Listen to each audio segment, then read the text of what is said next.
There is a version of Skyrim that most people never fully see, not because it is locked away behind secret doors or requires some elaborate trick to access. It is right there, woven into the fabric of the province, tucked beneath the snow and behind the wrong side of a conversation, hidden in houses nobody thinks to enter, and in wilderness roads nobody follows to their end.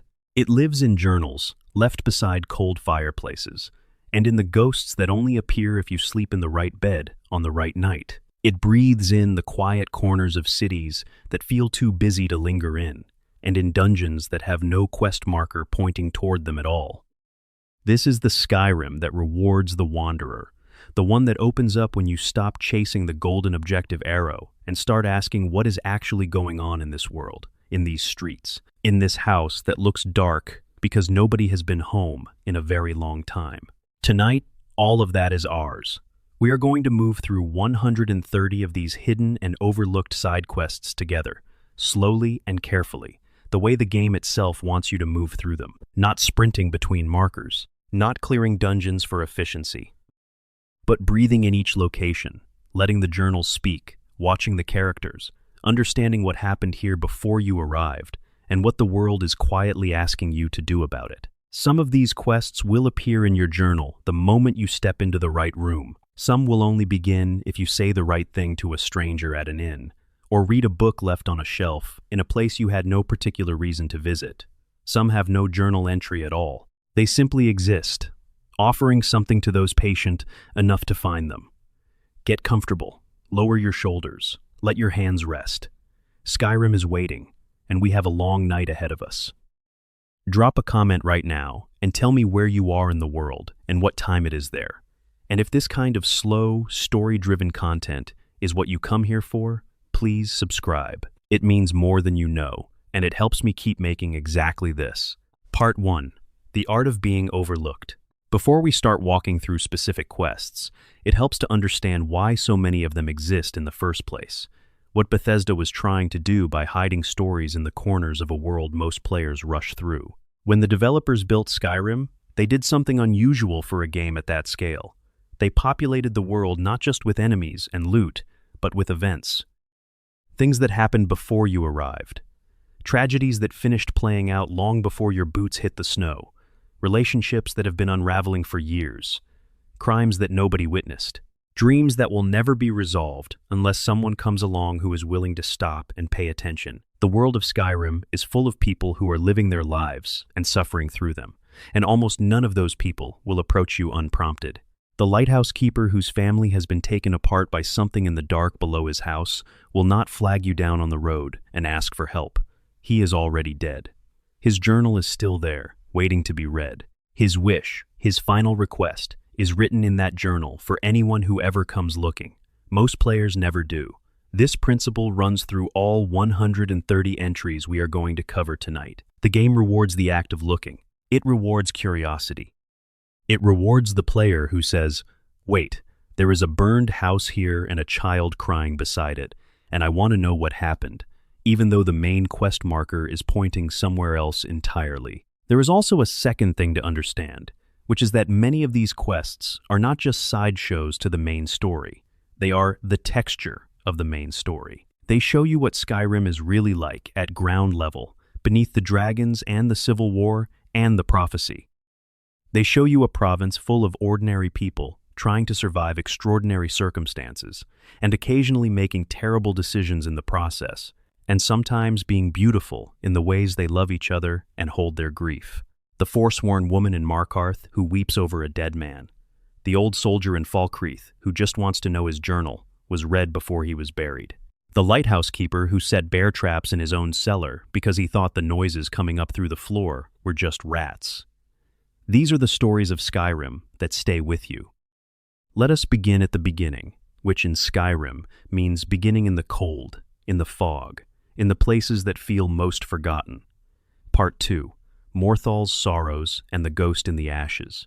Morthal is the kind of place that gets overlooked precisely because it looks like there is nothing there. It sits in the middle of the Hall March, a hold defined by swamp and fog and a thin gray kind of cold that feels different from the proud white snow of Whiterun or the bitter, honest frost of Winterhold. Morthal's cold feels damp, It seeps. The trees around it are bare and dark, and the mist comes off the marsh at all hours, giving the small town the persistent feeling that the world just beyond its borders is not quite what it should be. And it turns out that feeling is correct. Quest 1. Laid to Rest. When you first arrive in Morthal, you will notice a burned house near the center of town. It is not easy to miss, because a small crowd of villagers is standing outside it, and they are having a very uncomfortable conversation with the town steward about whether the man who owned the house, a local Nord named Hroger, is somehow responsible for the fire that killed his wife and daughter. The burned house itself is a hollow shell. There is very little left of it, but at certain times, if you are paying attention, you will see something standing in the ruins that should not be there. A small girl, translucent and still, the way only ghosts are still, with the particular quality of sadness that children carry when they have no idea why they are no longer alive. Her name is Helgi, and she will speak to you. She wants to play hide and seek the way children do. And if you agree, the quest Laid to Rest begins, and you are about to discover that what happened in Morthal is considerably more terrible than a house fire. The full story, assembled from journals and conversations, and the things Helgi tells you in the dark, goes something like this. Hroger, the widower, who is now living with an inexplicably beautiful woman named Alva while his wife and daughter are barely cold in the ground, did not set that fire. Alva did. Alva is a vampire, and she is under the instruction of a master vampire named Movarth, who has been living in a cave to the northeast of Morthal, planning something that should make your blood run genuinely cold. Movarth's plan, according to Alva's journal, is to turn the entire population of Morthal into a blood farm, not to kill them all outright, but to keep them alive and under thrall, feeding from them indefinitely, a quiet and endless harvest from a town that will still look, from the outside, like a town. The people of Morthal going about their days, helping their neighbors, tending their hearths, while Movarth and his coven feed from them at night, invisibly, permanently. It is one of the darkest ideas in a game full of dark ideas, and it is tucked into a quest that starts with a grieving child playing hide and seek in the ruins of her own home. When you find Alva's journal, which requires breaking into her house and going down into the basement where she sleeps in her coffin during the day, you take it to the Jarl, who authorizes you to deal with Movarth, and a small, heartbreaking mob of villagers gathers to go with you. Armed with pitchforks and torches and the particular courage of people who are terrified but have decided that this is where they stand, they walk to the edge of the cave, and then most of them lose their nerve and go home. But Thanir, the husband of a woman who was already taken by Movarth, walks in with you. The cave is full of vampire thralls, and Movarth himself, who is a master vampire of considerable power.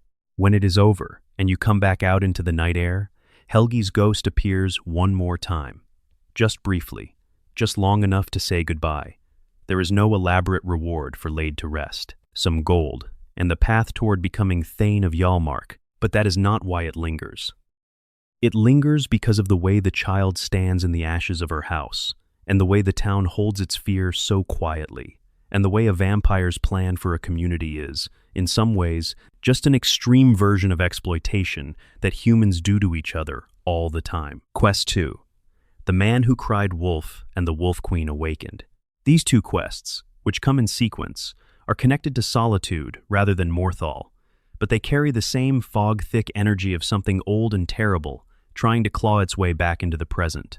Falk Firebeard, the steward of the Blue Palace in Solitude, will approach you about some troubling activity in a place called Wolfskull Cave, located to the west of Solitude in the mountains. There are necromancers there, he says, and he would like you to deal with them. Wolfskull Cave is a necromancer ritual site, and what the necromancers are doing is attempting to resurrect Potema Septim, the Wolf Queen of Solitude.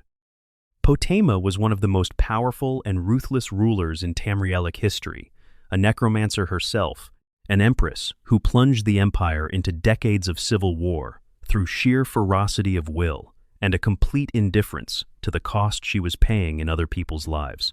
She died centuries ago, but her spirit has apparently never quite let go of the world. You disrupt the ritual, you collapse the site, you report back to Falk and collect your reward, and that feels like the end of it. It is not the end of it. Later, after some time has passed, Falk will contact you again. The disruption was not complete. Potima's spirit was weakened but not destroyed, and it has been slowly rebuilding itself, drawing on residual necromantic energy, whispering to cultists, gathering strength. She is now strong enough that a full priest of Arche is saying that something needs to be done before she manifests physically. The second quest takes you into the catacombs beneath Solitude itself, through the Temple of the Divines and down into ancient stone corridors where Potima's followers have gathered, and finally into a chamber where her spirit confronts you directly. She is remarkable in these moments. Potima speaks with the particular authority of someone who was genuinely powerful and genuinely believes she still is, someone who has been dead for centuries and considers that a temporary inconvenience. She is furious and brilliant and completely uninterested in being laid to rest.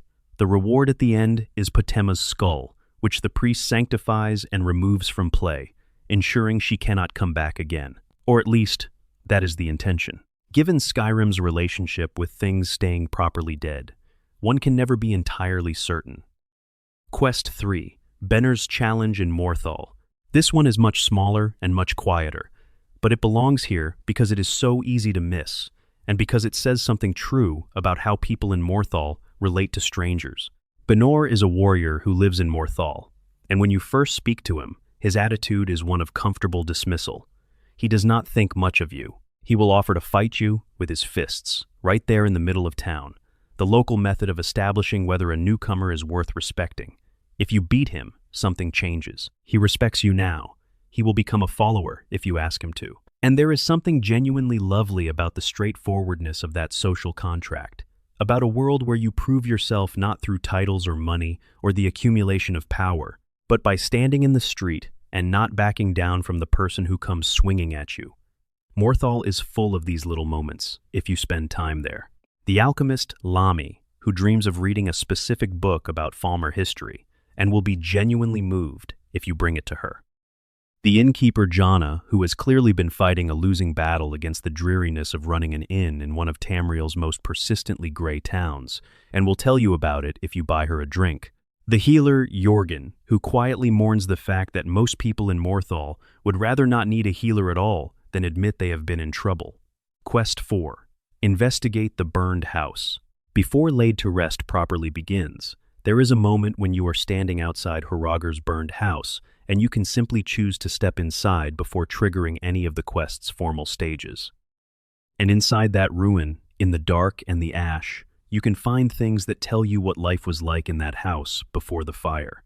There is a child's toy near where the bedroom used to be. There is a pot that was knocked over by something in a hurry. There is the particular shape of how the fire spread through the structure, which tells a story of its own about where it started and how fast it moved. None of this is flagged. None of it gives you an objective. It is simply there, waiting to be noticed by someone who walks slowly through a burned house and thinks about the people who used to live in it. Quest 5. The Pale Lady. We are going to step slightly north of Morthal here to reach the Pale, and a quest that begins in one of the more atmospheric ways Skyrim offers. Frostmere Crypt is not the sort of place you find by accident, unless you are genuinely wandering. It sits in the Pale, that wide and wind-scraped hold in the north of Skyrim, and when you approach it, you will find two bandits who are not attacking each other the way bandits usually do. They are arguing. One of them is frightened. She has been hearing things inside the crypt, she says, and she does not want to go back in. Her partner is trying to convince her she is being ridiculous. Her name is Isa Blackthorn.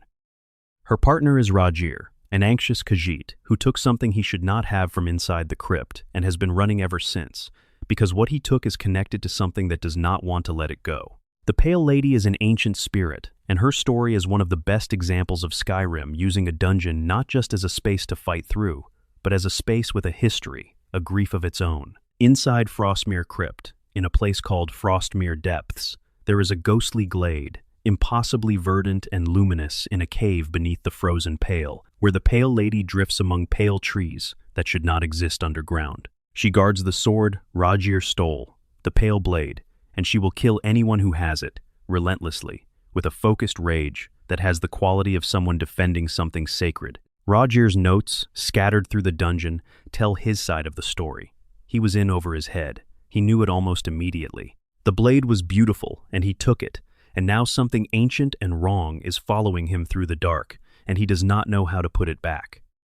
The quest has no happy ending for Rajir. By the time you find him, the Pale Lady has already found him first. You can put the pale blade back, which quiets the spirit, or you can keep it, which is a legitimate choice given how useful the weapon is, particularly in its freezing enchantments. Either way, you will have walked through one of the quietest and strangest locations in the base game, that underground glade where the Pale Lady moves among ghost trees, and something about it will sit with you. Quest 6. Frida's Lost Ring. In Dawnstar, there is an alchemist named Frida who runs the Mortar and Pestle. She is old, and she is still in love, and those two things together make her quest one of the gentler stories the game holds. Her late husband Rallis, who was a sailor, wore a wedding ring that he made specifically for her. He lost it somewhere out in the wild before he died, and she has never been able to find it. If you ask her about it, and she trusts you, she will describe the area where Rallis used to spend time, and ask if you might look. The ring is out there, in a container, or on a creature, or simply sitting in the world waiting, and bringing it back to Frida produces a reaction from her that is disproportionate to the size of the object. She holds it for a moment before speaking. And then she pays you, because the game requires a transaction, but the payment is the least important part of what just happened.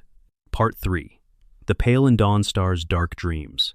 The Pale is a hold defined by its weather and its width. It is the broadest of Skyrim's holds, a rolling landscape of tundra that lies between the mountains of the east and the northern coast, and it has a sky that feels very large above it, enormous and white and indifferent. The towns here are small, and the spaces between them are vast, which means the things that happen in those spaces tend to happen without witnesses.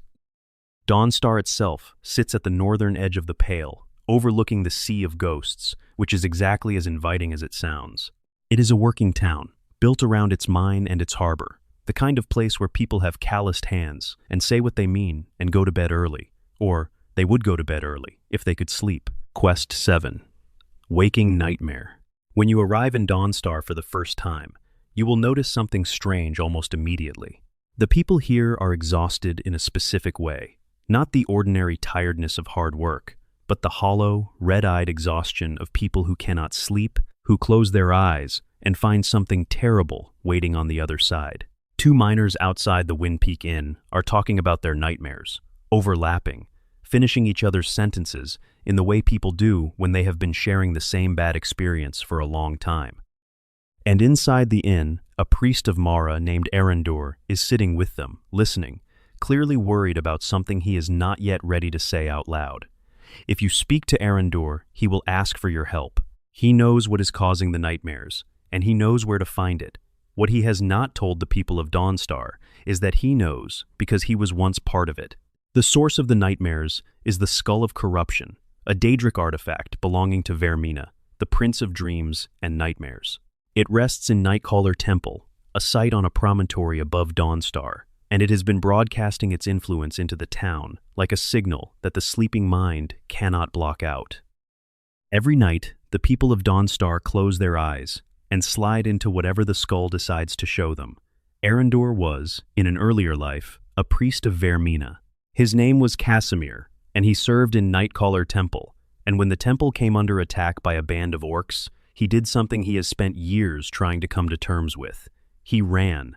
He left his brothers behind, fled the temple, eventually found his way to the priesthood of Mara, and built a life that is, in almost every way, an attempt to make up for the one he abandoned. The quest requires you to follow Erendur through the temple, which is filled with devotees who have been asleep for years, suspended in Vermina's miasma, and who are now waking up as you disturb the place. You will drink a potion called Vermina's Torpor that sends you into a dream stride, a vision from the past, where you experience the events of the night the orcs attacked through the eyes of Brother Casimir himself. You see what happened. You see why he ran. And you understand, in that dreamlike way the game occasionally manages, that the guilt Erendur carries is not self-indulgent. It is proportionate. He left people to die.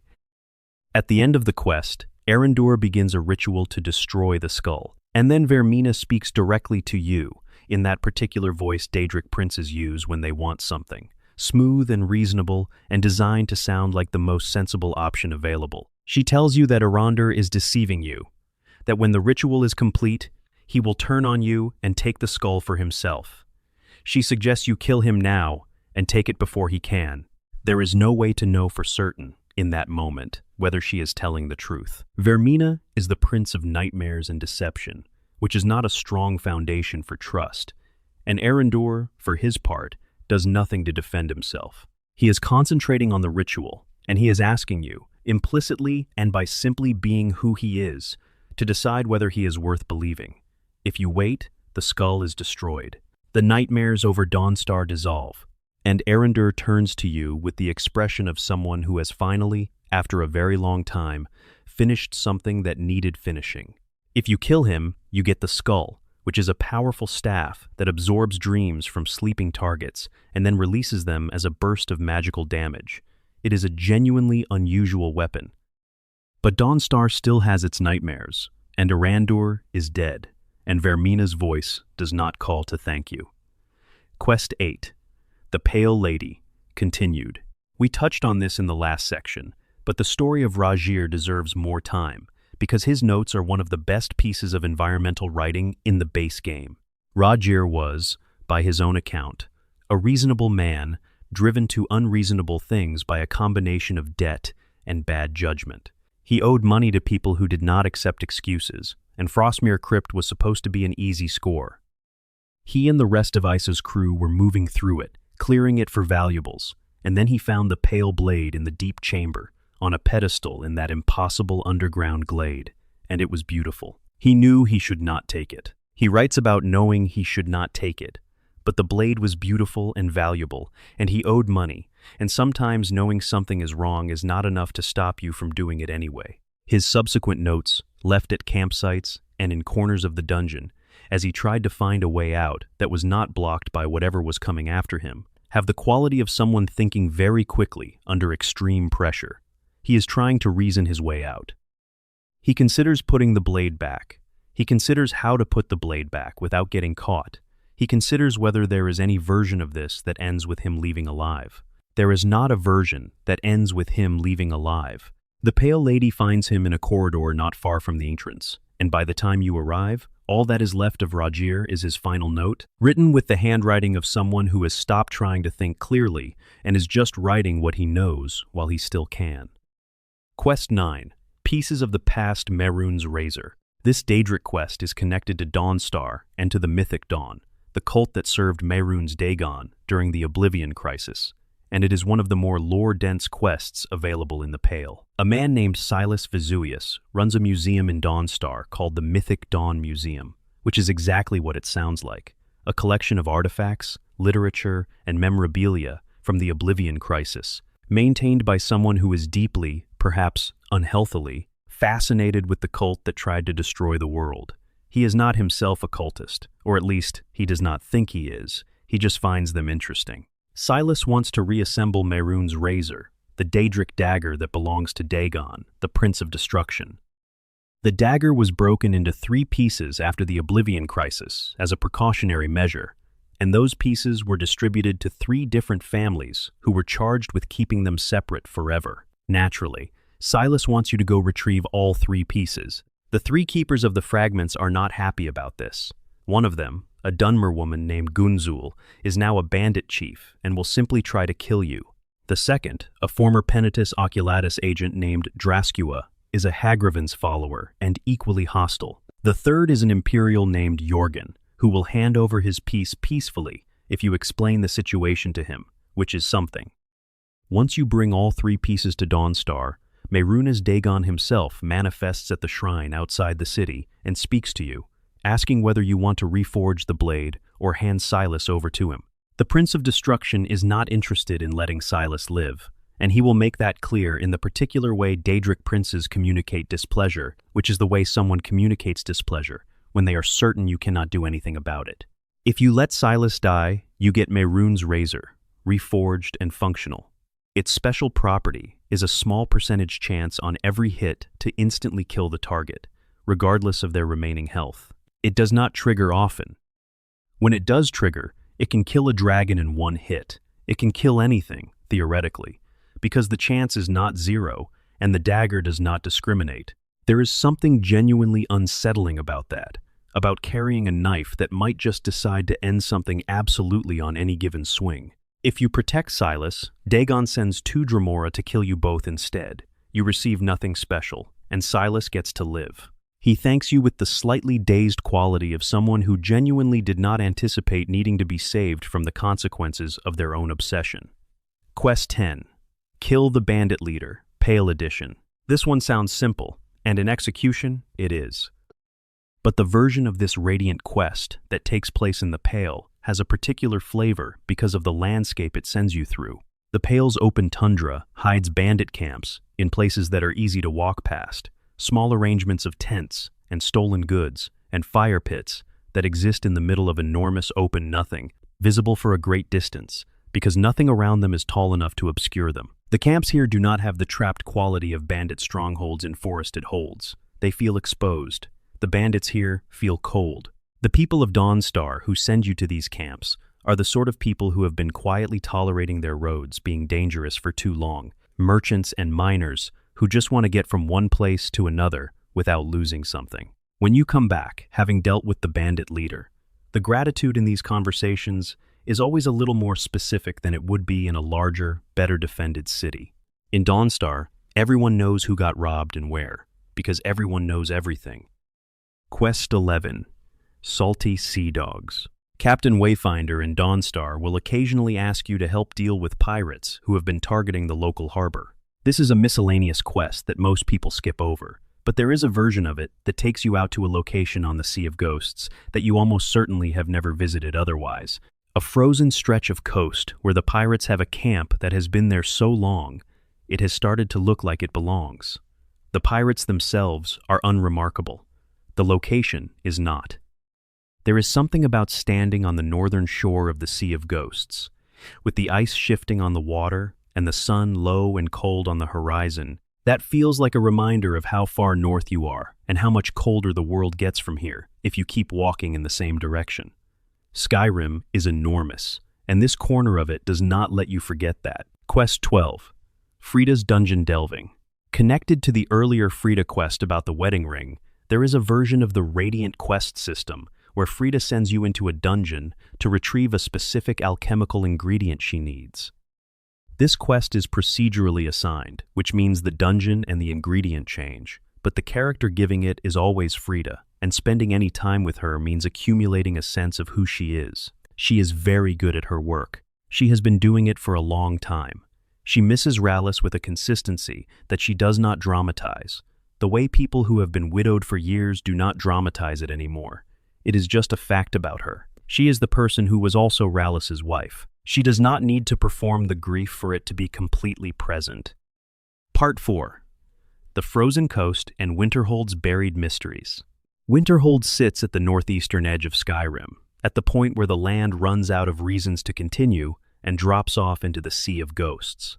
The town itself is small, perhaps the smallest of Skyrim's cities to deserve the name, because most of it fell into the sea in an event called the Great Collapse 80 years before the game's events. What is left is a handful of buildings clinging to the remaining cliff, a jarl with almost no subjects to govern, and, looming on the promontory above the town, the College of Winterhold. The college did not fall. Nobody knows why the college did not fall. The townspeople have their theories, most of which involve the mages doing something they should not have, and the mages have their official position, which is that correlation is not causation. The tension between these two perspectives is a quiet constant throughout every quest in Winterhold. Quest 13. Frostflow. Abyss. Between Dawnstar and Winterhold, on the northern coast, there is a lighthouse. It appears exactly as lighthouses appear, functional and solitary, the kind of structure that makes sense on a dangerous coast where ships need to know where the rocks are. The light is not burning when you arrive. There is a dead horse on the path outside. There are bear traps beneath a cart near the entrance that you will almost certainly trigger if you are not paying attention. Inside, the lighthouse's main room is in ruins. Furniture broken, a table overturned, and in the center of the floor, the body of a Redguard woman named Ramadi, who has a Falmer war axe buried in her chest. The quest Frostflow Abyss begins the moment you enter this room, asking you simply to find the source of the murders. And the answer is down in the basement, through the cellar door that requires a key.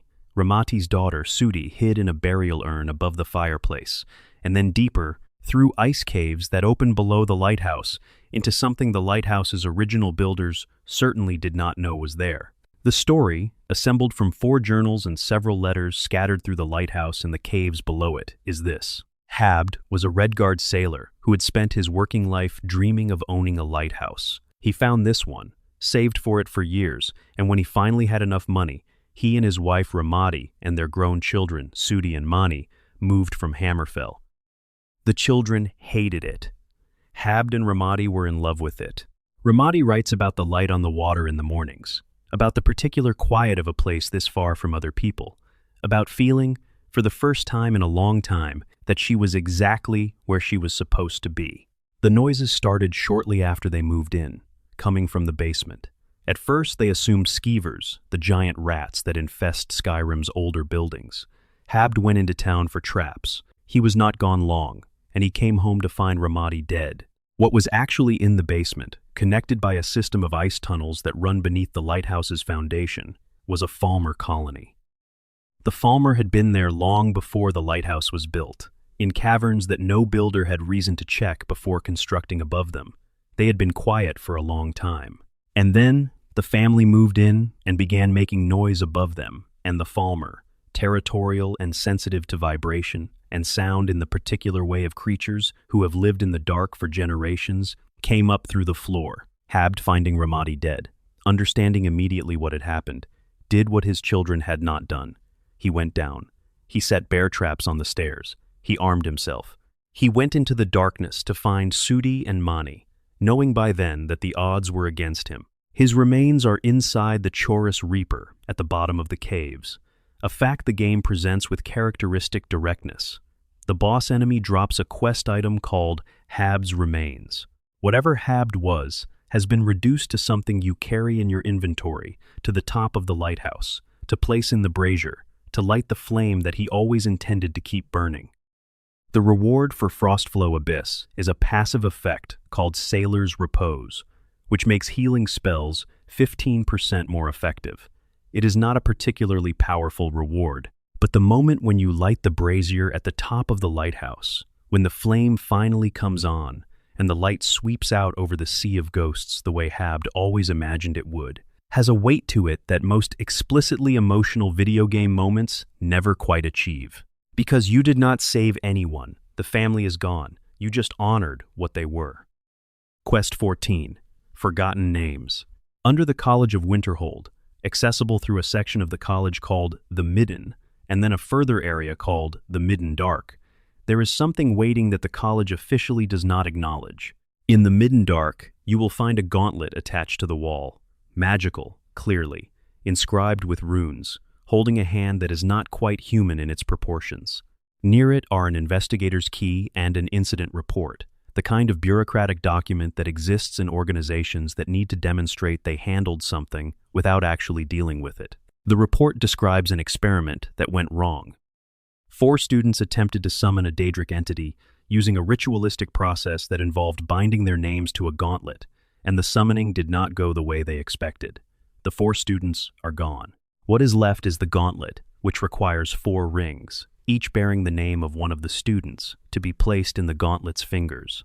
The rings are scattered in the Midden and the Midden Dark, some on enemies, some in containers, some simply lying on the ground in the particular way objects lie when they have been dropped in a hurry. When you place all 4 rings, the Daedric entity, Velexine, materializes. He is bound by the ritual and cannot attack you immediately. He will offer you a deal instead. Release him, and he will give you a treasure map to a stash he has hidden somewhere in the world. You can take the deal. You can also simply kill him while he is bound, which works perfectly well. The treasure map leads to a stash of valuable items in the ocean near Pilgrim's Trench, to the north of Winterhold, which requires swimming in very cold water to reach. There is no quest entry for Forgotten Names. It never appears in your journal. It is simply a situation, presented to you in a basement underneath a college. asking what you will do with it. Quest 15. First lessons and the college's social architecture. This is not a hidden quest, so much as a set of hidden stories within the College of Winterhold questline, the ones that live in the daily lives of the mages you share space with during the faction questline. Feralda, who guards the bridge to the college and tests every prospective student, has a whole other life beneath her official function. She is genuinely curious about people and their motivations for wanting to study magic, and if you take the time to talk to her beyond the standard dialogue, she will tell you things about herself and about the institution she works for that give the college a depth it does not always display. Arniel Gain, the researcher who is quietly running a very dangerous experiment in parallel with the main college quest, is one of the more quietly fascinating characters in the game. He is trying to recreate the circumstances of the Dwemer disappearance using a fragment of their technology called keening, and he is being very careful not to tell anyone in the college what he is doing because he knows they would stop him. His quest, Arniel's endeavor, involves bringing him items he cannot obtain himself, Dwemer cogs, a soul gem, charged in a specific way. He communicates everything in the manner of a man who is not lying to you, but is certainly not telling you the whole truth either. And then one day, he is simply gone, standing in his laboratory, with his face angled towards something only he can see. And then he is not there at all, and the quest completes with a note that does not explain what happened, so much as confirm that something happened, and that it cannot be undone. His shade, a ghostly version of Arniel, can be summoned as a follower after this happens. He appears briefly, does what a follower does, and then dissolves back into wherever he is now. He does not speak to you when summoned. Whatever world he is existing in has different rules about conversation. Quest 16. Unfathomable Depths.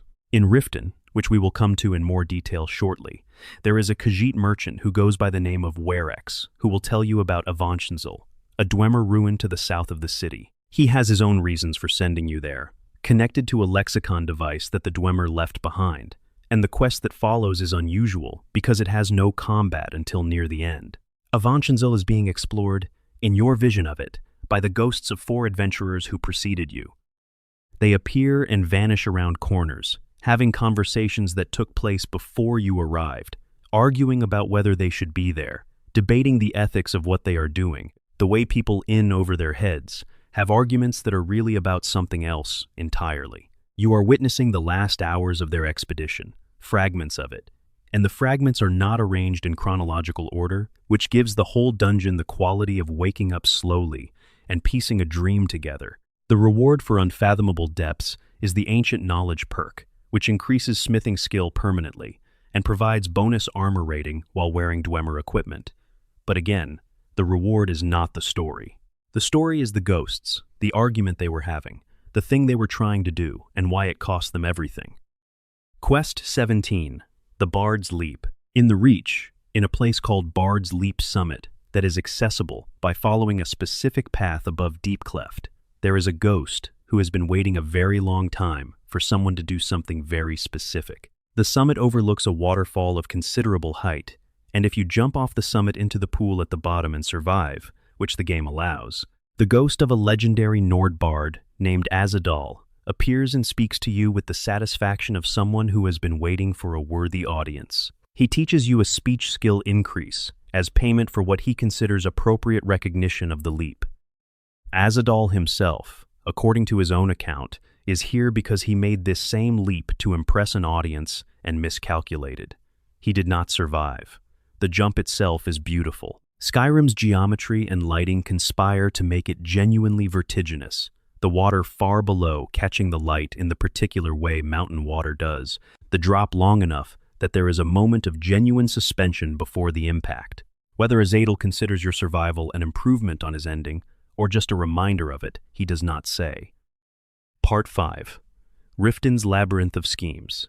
Riften is Skyrim's most layered city, which is appropriate because it is built on multiple literal levels, with docks below the main city and the ratway beneath those docks, each layer home to a different stratum of the social order. The top level has the market, the Temple of Mara, the Blackbriar Meadery, the Jarl's Longhouse. Below that, the ratway, where the Thieves Guild maintains its headquarters in a flooded cistern, and vagrant people live in whatever corners the rats leave them. The city is visually distinctive, built over a lake, crossed by wooden bridges and backdoor passages that make navigating it feel like a puzzle. It smells of fish and old wood, and the particular damp of a city that is never quite dry. And it is full of people who are watching each other. Quest 18, the Book of Love.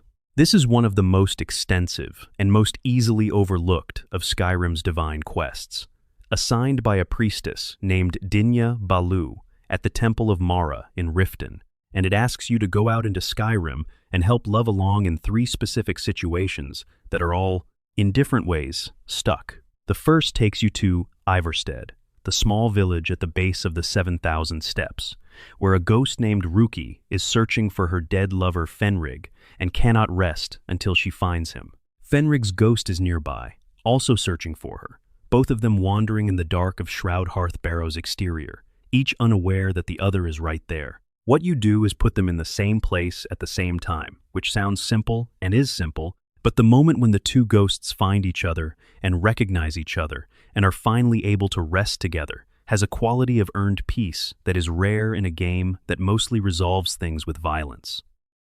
The second stop takes you to Markarth to deliver a love poem from a scholar to a Jarl's housecarl named Feline, which involves a political and social awkwardness that the game navigates with surprising delicacy. Feline is not someone who receives poems. She is armored and professional and clearly embarrassed. But the poem is from someone who means it, and she can tell. The third takes you to Snowpoint Beacon, an isolated watchtower in the mountains, where a ghost named Calselmo's son, Ingvar, is refusing to let his lover move on with her life. This one has more edge to it, a relationship that was defined by one person's inability to let go, and the resolution requires some care. When all 3 are complete, and you return to Dinya Balu, you receive a permanent 15% bonus to magic resistance. The reward is significant by Skyrim standards. But what the Book of Love actually gives you is 3 complete stories about what love looks like when it gets stuck, and what it needs to become unstuck, and how sometimes the most loving thing you can do for someone is help them let go. Quest 19, Promises to Keep. In Riften, there is a horse named Frost. Frost is not an ordinary horse. He was bred by a man named Louis Latruche as part of a scheme involving Sibby Blackbriar, one of Maven Blackbriar's children, who is currently in Riften's jail for killing his fiance's brother. The details are complicated and unpleasant, and involve the kind of casual violence and complete immunity to consequence that defines the Blackbriar family's relationship to the world. Latruche wants you to steal Frost's registration papers, and then steal Frost himself from the Blackbriar Lodge south of Riften. He is paying for this because he cannot do it himself without implicating himself, and also because you are the Dragonborn, and therefore presumably better at this kind of thing than a man with a grudge and limited skills. The quest has a few endings, depending on your choices and how much you are willing to extort. You can deliver Frost to Latruche, as agreed. You can keep Frost, who is one of the better horses in the base game, with slightly higher speed and stamina than a purchased horse. You can do both, technically, if you are willing to commit to a level of duplicity that even Skyrim rarely demands. Frost himself is simply a horse, but a horse with a complicated history, and riding him around the rift, knowing how he came to be yours, has its own particular flavor. Quest 20, The Raid. Balamund is the blacksmith in Riften, and he is one of those characters who is clearly very good at his specific skill, and has organized his entire life around that skill, in a way that makes him both admirable and slightly rigid. He needs fire salts, 10 of them, to repair the Scorched Hammer, his forge, which has been running at reduced capacity for some time because he has not been able to source the right material. Fire salts come from flame Atronox, the fire-based elemental creatures found in various dungeons and summoned by conjurers. Getting 10 of them requires either a lot of dungeon clearing or a patient visit to the College of Winterhold's alchemy shop and a 2-day wait cycle to accumulate stock. When you bring them to Balamund, he becomes your friend, in the specific way a craftsperson becomes your friend when you have genuinely helped them with something practical. He will teach you a level of smithing skill as a reward, and he will look at the blade you are carrying and offer you a discount on future work. These small transactions of competence and respect are some of the most quietly satisfying things in Skyrim. Quest 21, Helping Medesi. Medesi is a Saxleal jeweler, an Argonian, who sells his work in Riften's market, and who has been having a difficult time sourcing materials. He needs a gold ore, 2 flawless sapphires, and a mammoth tusk to complete a commission, and he will pay you to find them if you are willing. What makes this quest memorable is Medesi himself. He is one of the more dignified Argonian characters in the game, patient and precise in the way of someone who has learned that being anything else in Riften draws the wrong kind of attention. He talks about his work with genuine pride. He has been doing this for years, building a reputation in a city that does not particularly value Argonians, through the simple and effective method of making beautiful things that people want to buy. The items he needs are not hard to find in the normal course of exploring Skyrim. A gold ore from any mine, flawless sapphires that appear regularly as loot, a mammoth tusk from any mammoth. Bringing them back to Medesi completes a brief transaction that feels, despite its smallness, like genuine participation in an economy. Quest 22, Svanna Farshield's Request. The Blackbriar Meadery employs a young woman named Svanna Farshield as a worker, and she has been there long enough to hate it. Her employer, Helga, runs the meadery with a combination of business acumen and personal behavior that Svanna finds, to put it diplomatically, difficult to respect. Helga, it emerges, has been collecting intimate tokens from multiple men in Riften, tokens that the men gave her in private and would prefer remain private. Svanna wants to embarrass Helga by collecting these tokens and presenting them to her publicly, and she wants you to do the collecting, which requires talking to 3 specific men in Riften who are not going to volunteer this information readily. The quest is small and somewhat comedic, and the men involved are all varying degrees of embarrassed and defensive when you approach them. One will pay you to go away. One will try to pretend he does not know what you are talking about. One will be more philosophical about it. Getting all 3 requires either persuasion, bribery, or intimidation, and the results of each conversation have the texture of real awkwardness.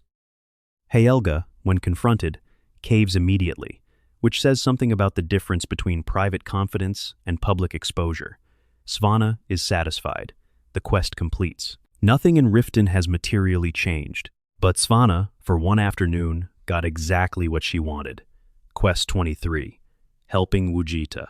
At the Riften docks, among the Argonians who are kept outside the city walls and live and work in the assemblage of buildings near the water, there is an Argonian named Wujita who has a problem. She is addicted to skooma.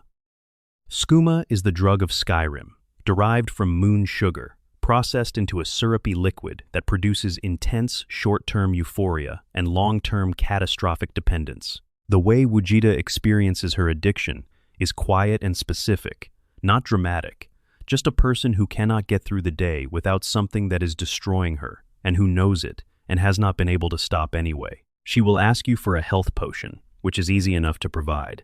If you do, she opens up about the skooma. She wants to stop. She does not know how.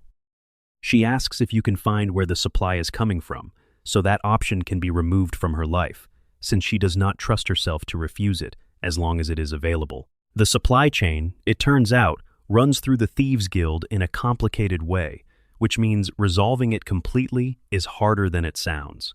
But you can move the needle. And Wujita, afterward, begins to look slightly different, the way people do when a pressure has been eased, even slightly. Quest 24, Promises to Dead Relatives, Runel's Journal. In Falkreath, the hold to the south, there is a priest of Arkay named Runel who tends the Hall of the Dead, which is to say, he tends the cemetery, which is the largest and most prominent feature of Falkreath. Falkreath Cemetery is enormous by the standards of Skyrim's towns. This is not accidental. Falkreath is close to the Civil War's active zones, close to the borders, in a forested hold where bandits and predators are common. People here die more regularly than elsewhere, and the cemetery grew to reflect that. Runel has a journal that he lost somewhere in the wild when he was fleeing something, years ago, and he asks if you would look for it. He does not explain in detail what the journal contains or why it matters, but when you find it and bring it back, and he holds it for a moment before saying anything, you understand that this is not a sentimental request. The journal is how he makes sense of what he was before he became a priest of Arkay, and the life he lived before he decided he needed to be forgiven for it. Runil was not always gentle. The journal, which you can read while you are carrying it, describes events from his past that are not described in specific terms, but with a weight that makes their general nature clear. He participated in things. He was part of something. He came to Falkreath and started burying people and praying for them because it was the opposite of what he had been doing, and he has been doing it long enough that it might be working. Quest 25, Sinding's Bargain and Ill Met, by Moonlight. In Falkreath's jail, there is a man named Sinding who killed a little girl. He knows it. The way he talks about it has the quality of someone who has accepted a specific kind of damnation as their permanent condition. He did not mean to. He was cursed. He had the Ring of Hircine, the Daedric artifact of the hunt, and it made his lycanthropy uncontrollable. He transformed. The girl was near him. He does not expect you to forgive him for it, and he is not asking you to. What he wants is for the curse to end. He is going to run into the wild, into Bloated Man's grotto, and try to live there, and he asks you to follow him and help him deal with the hunters that Hircine will send. In exchange, the ring, he hopes, will be freed of its curse and become usable. The quest resolves in two very different ways depending on what you do when you reach the grotto. You can help Sinding fight off the hunters, completing the quest as he intended it. In this case, Hircine appears and offers you the Ring of Hircine as your reward for providing a good hunt, even though you hunted the hunters. Daedric princes appreciate the irony. You can also kill Sinding yourself, skinning him for his werewolf pelt, which Hircine then rewards as the completion of a proper hunt. Sinding, if you do this, does not resist. He has the demeanor of someone who has decided that being killed by you is probably better than what comes next otherwise. Neither option is comfortable. Neither option is presented as correct. You are in a sacred grove, deciding the fate of someone who did something terrible that was partly not his fault, while a Daedric prince watches to see what you will do. It is one of the game's most genuinely, morally ambiguous moments. Part 6. The Reach's Ancient Wounds. The Reach is the westernmost hold of Skyrim, a jagged and ancient landscape defined by red rock and silver ore, and the violence that attends both. The Forsworn control the hills, the Nords control the cities. And between those two facts is a history of displacement and retaliation that the game presents, if you engage with it deeply enough, as genuinely complex rather than simply evil versus good. Markarth is the Reach's capital, built in and around ancient Dwemer architecture that has never been properly understood and has been reused rather than rebuilt. Stone corridors that are older than the current civilization using them. The city feels simultaneously massive and claustrophobic, carved out of the rock face itself, all stairs and levels and the sound of waterfalls running somewhere behind the walls. Quest 26. The Forsworn Conspiracy, and No One Escapes Sidna Mine. These two quests are one of the best examples of sequential storytelling in Skyrim, and they are easily one of the most overlooked major side quests in the game, because they begin with what appears to be a routine investigation. When you first enter Markarth, you will witness a murder in the market. A woman named Margaret is and killed by a Forsworn agent right in front of you. When you investigate, which involves speaking to witnesses and the guards, and eventually getting access to Margaret's room at the Silverblood Inn, you find that she was an Imperial agent investigating the Silverblood family's political connections. The Silverbloods are Markarth's wealthiest family, the ones who effectively own everything in the Reach that the Jarl does not officially own, and they have connections that the Empire would rather understand. The deeper you dig, the stranger it gets. There are people in Markarth who are not what they appear to be. There are Forsworn agents operating inside the city. There are documents that suggest the Silverblood family has been using the Forsworn as weapons, while maintaining enough distance to be officially ignorant.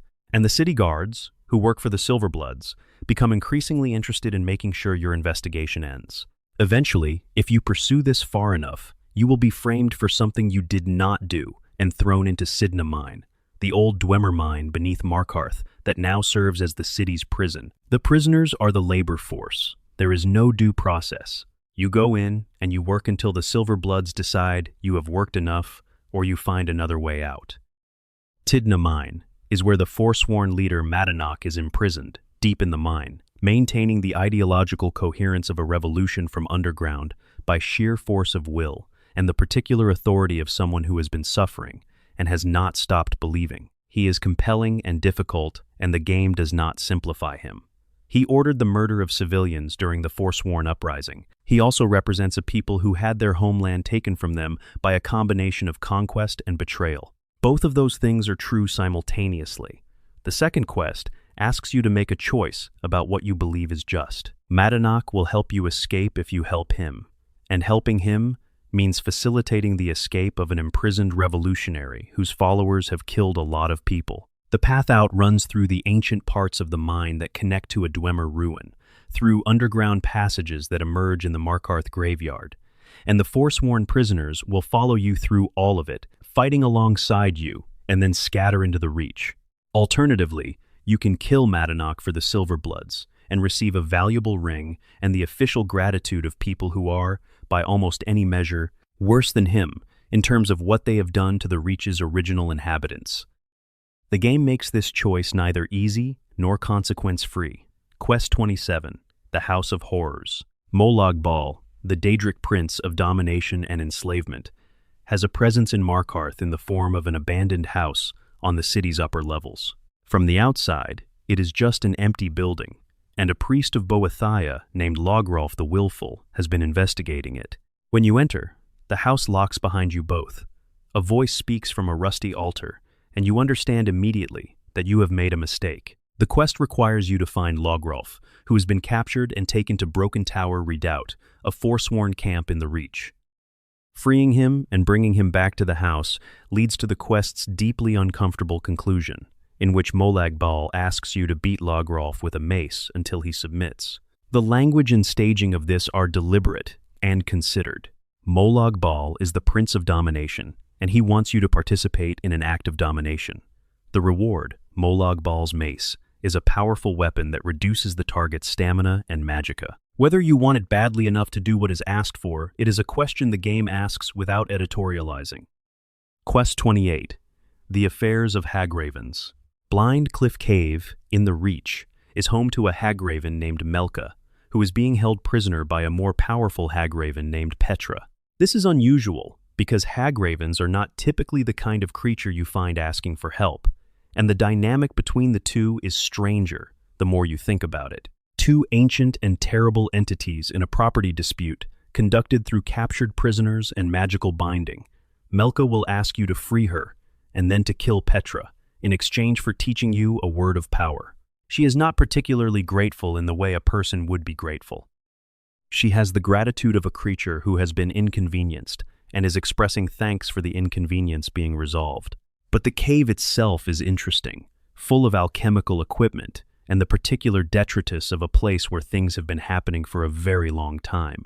And Petra's death is satisfying, in the way clearing a Forsworn camp is satisfying, with the added layer of knowing you are doing it on behalf of a slightly different terrible creature. Quest 29, Kolskeggr Mine. There is a mine near Markarth called Kolskeggr Mine that has been taken over by Forsworn, which is not unusual in the Reach. What makes it worth seeking out is the context you get if you visit Left Hand Mine, the smaller mine just south of Markarth, before you go there. At Left Hand Mine, a miner named Pavo Adius will tell you about Kolskeggr. He and his colleagues fled when the Forsworn attacked, and he is worried about a man named Gat, who was at Kolskeggr when the attack happened, and has not been heard from since. He will ask you to clear the mine and find out what happened. What happened to Gat is not good. What you find at Kolskeggr is a mine full of Forsworn, and a body that tells you something about how quickly good situations can go wrong in the Reach. But clearing the mine means the workers can return, means a legitimate economic activity can resume in a hold that is defined by the ongoing violence between its inhabitants, and there is something in that modest act of restoration that the quest does not make a big deal of, but that carries its own weight. Quest 30, Red Eagle's Fury. High in the Reach, in a ruin called Rebel's Cairn, there is the legend of Feolan, who is known as the Red Eagle, one of the ancient Forsworn kings. He made a deal to defend his people from invading Nords, a deal with a dark power, and it cost him his soul. He has been imprisoned in Rebel's Cairn ever since, held there by a sword that was made specifically to keep him bound. If you find the sword, Red Eagle's Bane, and bring it to the cairn.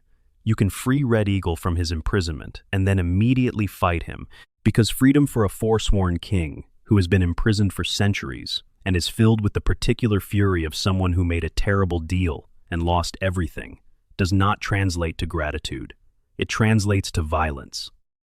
Killing him gives you Red Eagle's fury, a flame-enchanted sword that is a useful upgrade at certain levels. But the lore around it, the story of Faulan, is worth seeking out regardless, because it is one of the Reach's oldest stories, and it explains something about the depth of Forsworn identity, how far back their claim to this land goes, and what their people were willing to sacrifice to defend it. Part 7. Whiterun's Hidden Depths. Whiterun is the city most players spend the most time in, because it is the first major city the main quest sends you to, and because it is geographically central to the province. It sits on the tundra south of the mountain range that divides Skyrim's holds, visible from a great distance, a city built up a hillside with Dragon's Reach at the summit. The city is full of activity at street level, merchants and warriors and common people going about their days. But beneath all that routine, Whiterun holds several stories that most players walk past every day without noticing. Quest 31. The Whispering Door. This is one of Skyrim's more elegantly constructed Daedric quests, accessible only when you reach level 20 and have spoken to the Jarl of Whiterun, Balgruf, enough times to unlock the option to ask him about rumors. Balgruf, if you push him on rumors, will mention with uncomfortable vagueness that his children have been spending time by a door in the lower levels of Dragon's Reach that he wishes they would avoid. A door that whispers. The door is real. In a basement storage room beneath the Great Hall, there is a locked door, and behind it is the voice of Mephala, the Daedric prince of secrets and schemes and webs, who needs you to retrieve the ebony blade and return it to full power. The blade is in the storage room itself, behind the locked door. Retrieving it is only the beginning of the quest. The ebony blade powers up through betrayal by being used to kill people who trust you. Friends, followers, companions, people who would never expect you to harm them. Mephala is very specific about this. The blade does not care about just any kill. It cares about betrayal. Every time you kill someone who trusted you with the blade, it becomes more powerful, up to a maximum of 10 such kills. This quest is designed to be uncomfortable. It is designed to make you think about what you are willing to do for power, and to confront you with the fact that the game will let you do it. The Ebony Blade fully powered is a legitimately good weapon for certain builds, particularly those based on two-handed combat. Getting there requires 10 acts of deliberate betrayal. Most players never complete it. Quest 32, In My Time of Need. In Whiterun, you will encounter Redguard soldiers asking if you have seen a Redguard woman, and their manner is polished and professional and slightly wrong, the way the manner of people with bad intentions sometimes is. The woman they are looking for is named Sadia, and she is working as a barmaid at the Bannered Mare. She will pull you aside if you know of the search, and her explanation is dramatic. She is a noble fleeing an assassination attempt by the Alikra, mercenaries who work for the Dominion, who want her dead for speaking out against their rule of her home city. Or, alternatively, she is a traitor who sold information to the Dominion that got people killed, and the Alikar are agents of her betrayed countrymen who have tracked her across Tamriel for justice. There is no definitive version of events. Both stories are plausible. Both parties have motivations that make sense. The game gives you just enough information to decide, if you want to decide, which account you believe, and then it gives you the option to turn Sadia over to the Alikar, or to help her kill their leader. What is notable about In My Time of Need is that neither outcome is obviously right. If Sadia is telling the truth, helping her is the correct choice. If the Alikar are telling the truth, helping them is the correct choice. And you cannot know which is which, because Skyrim does not tell you. You make a decision based on incomplete information and live with the result, which is a more accurate simulation of moral choice than most games ever attempt. Quest 33. Kyne's Sacred Trials. South of Falkreath, reachable only by following a difficult mountain path, there is a cabin belonging to an old man named Froki Weddedblade. He is Froki. He has an old man's particular combination of stubbornness and conviction, and he worships Kine, the Nordic goddess of the storm, who is usually syncretized with Kynareth in the imperial traditions. In the old way, before the Concordat and the compromises and the accommodations, Froki will give you a quest that has nothing to do with the main story and everything to do with the oldest rituals of Nordic worship. He sends you to kill guardian beasts, 7 of them spread across Skyrim, in specific locations, each one sacred to Kine, and each one a test of the kind of combat that Froki considers genuine. These are not dungeon bosses. They are animals. A wolf, a saber cat, a mud crab, a mammoth, a bear, and others, each in an unmarked location that Froki has marked on your map. The Guardian mud crab is an early highlight, partly because it is a mud crab, one of Skyrim's least feared creatures elevated briefly to something sacred by the context of what you are doing. The Guardian mammoth, west of a place called Loreus Farm, is a reminder of how large mammoths actually are when you are standing next to one without other things to distract from its scale. When all 7 are killed and you return to Froki, the reward is Kine's token, a unique amulet that increases damage against animals. But the real thing the quest gives you is a reason to visit corners of Skyrim that the main quest never points you toward, and the patience to walk through them slowly. Quest 34, Ysolda's Dream.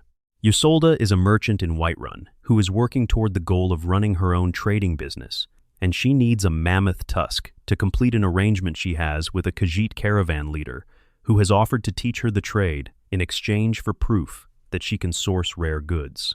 Bringing Ysolda a mammoth tusk, which requires killing or finding a recently killed mammoth, is a single objective quest that takes no more than 20 minutes of focused play. But Ysolda is one of Whiterun's more fully realized supporting characters, someone whose life has a direction and a plan and a reason behind it that most incidental NPCs lack. She will explain her ambitions if you ask, and they are modest and practical and genuinely hers. She wants to run a business, to be independent, to know where the caravans are going and when. Quest 35, Amren's Family Sword. Amren is a Redguard warrior in Whiterun who will stop you on the street to talk about a sword. Specifically, his family's sword, which was taken from him by a bandit leader who is now holed up in one of the many strongholds scattered across Whiterun Hold. He wants it back and cannot go himself, for reasons that the game handles delicately by suggesting he has family obligations he cannot leave. The sword itself is not remarkable as a weapon. The conversation after you return it, and the way Amren holds it and examines it, and the single sentence he gives you about his father and where the sword came from, carries more emotional weight than a lot of explicitly dramatic quests manage. Quest 36, The Blessings of Nature. In the Temple of Kynareth in Whiterun, the priestess Danica Purespring is grieving over the Gildergreen, the sacred tree in the middle of the Wind District that has died. She will ask you to travel to Eldergleam Sanctuary, a sacred grove deep in Eastmarch near Darkwater Crossing, where the mother tree of all Gildergreens, called the Eldergleam, still lives. The Eldergleam Sanctuary is one of Skyrim's most beautiful environmental spaces, a cave that opens into a grove where sunlight filters through ancient stone and the water runs clear and warm over moss-covered rocks. The Eldergleam itself glows faintly, alive with a kind of warmth that the rest of Skyrim's dungeons rarely manage. There is a man there named Maurice Jondrel who has been sitting in the sanctuary simply to be near it. He is not a hero or a fighter. He is someone who heard about this place and walked here to see it. When you explain your quest, he offers an alternative. Instead of cutting a branch from the tree as you intended, he suggests speaking to it, asking it, and the tree will give you a sapling freely. This choice is not presented as obviously superior. The branch is immediately usable. The sapling takes time to grow. But there is something in the difference between taking and asking, between a mission that requires violence and a mission that requires patience, that the game honors by making both options legitimate. Part 8. Eastmarch's Buried Secrets and Windhelm's Crimes. Eastmarch is the hold on Skyrim's eastern border with Morrowind, defined by geothermal heat sources and volcanic landscape and the particular color palette of a place where the earth is more active than it looks. The hot springs of Eastmarch produce steam in winter, giving certain areas a perpetually blurred quality, as if you are looking through glass. Windhelm is Eastmarch's capital, and Skyrim's oldest surviving city, built by Weisgrimr himself, the Nordic king who led the 500 companions. It is a city of cold stone and older grudges, divided between its Nord population and the Dark Elves, who have been confined to the Grey Quarter for 2 centuries, and the Argonians, who are not permitted inside the city walls at all. Quest 37, Blood on the Ice. Blood on the Ice is Skyrim's best detective quest, and it is one of the few quests in the game that can break completely if you do not approach it in the right order. It begins with a murder at Windhelm Cemetery, where a woman's body has been found. Guards are standing around it. Witnesses are being interviewed. The city has been shaken, not just by this murder, but by the pattern of murders that preceded it. The killer has been targeting young women in Windhelm for some time, and the evidence initially points very convincingly toward the city's court mage, a man named Wunferth. He has access to the necessary materials for necromancy. He knows the victim's movements. He is foreign and strange, in a city that does not like foreign and strange, and the city guard finds him a very satisfying suspect. He is not the killer. The actual killer is Calixto Corium, who runs the House of Curiosities, a museum of artifacts from other lands. Calixto is friendly and interesting, and has been operating in plain sight for years. He is killing to harvest body parts for a ritual intended to resurrect his dead sister, and he has been so careful and so polite that nobody has suspected him. If you arrest Wunferth, another murder occurs, proving his innocence at the cost of another victim. If you do the full investigation before making an accusation, following the evidence through the graveyard and the victim's house, and a conversation with a fence in the Khajiit caravan, you can catch Calixto in the act and stop him before he kills again. The quest's message, stated through its structure rather than its dialogue, is about the danger of the obvious suspect and the comfort of having someone to blame. Wunferth is strange and awkward and not from here, which in Windhelm is functionally an accusation. Calixto is charming and civic and has been building social capital for years. The city's prejudice nearly lets the real killer continue while destroying an innocent man. Quest 38, Missing in Action. Freya Greymane is a silversmith who sells her work from a stall in Whiterun's market, and if you stop to talk to her, she will eventually ask you to follow her home, where the full story emerges. The Greymane family and the Battleborn family have been friends for generations, and are now bitterly divided by the Civil War, the Greymanes supporting the Stormcloaks, and the Battleborns supporting the Empire. Freya's son Thorold was last seen fighting for the Stormcloaks, and the Battleborns, who have connections to the Imperial military, know where he is. They are not saying. What follows is a quest that takes you into Imperial military intelligence in a way the main quest never quite does, to a Thalmor prison in the mountains called Northwatch Keep, where Thorold is being held on suspicion of connections to underground Nordic resistance movements. Northwatch Keep is Thalmor territory, which means everyone in it is hostile, and the operation requires either combat or extraordinary stealth. Freeing Thorold is straightforward once you are inside, but getting inside and getting out again is not. And the conversation with Thorold when you find him, after he has been in Thalmor captivity for weeks or months, has the quality of someone who has been broken slightly and is trying to reassemble themselves in real time. Quest 39, Ingol Barrow. East of Windhelm, accessible across the frozen river, is Ingol Barrow, the tomb of Ysgramor's eldest son.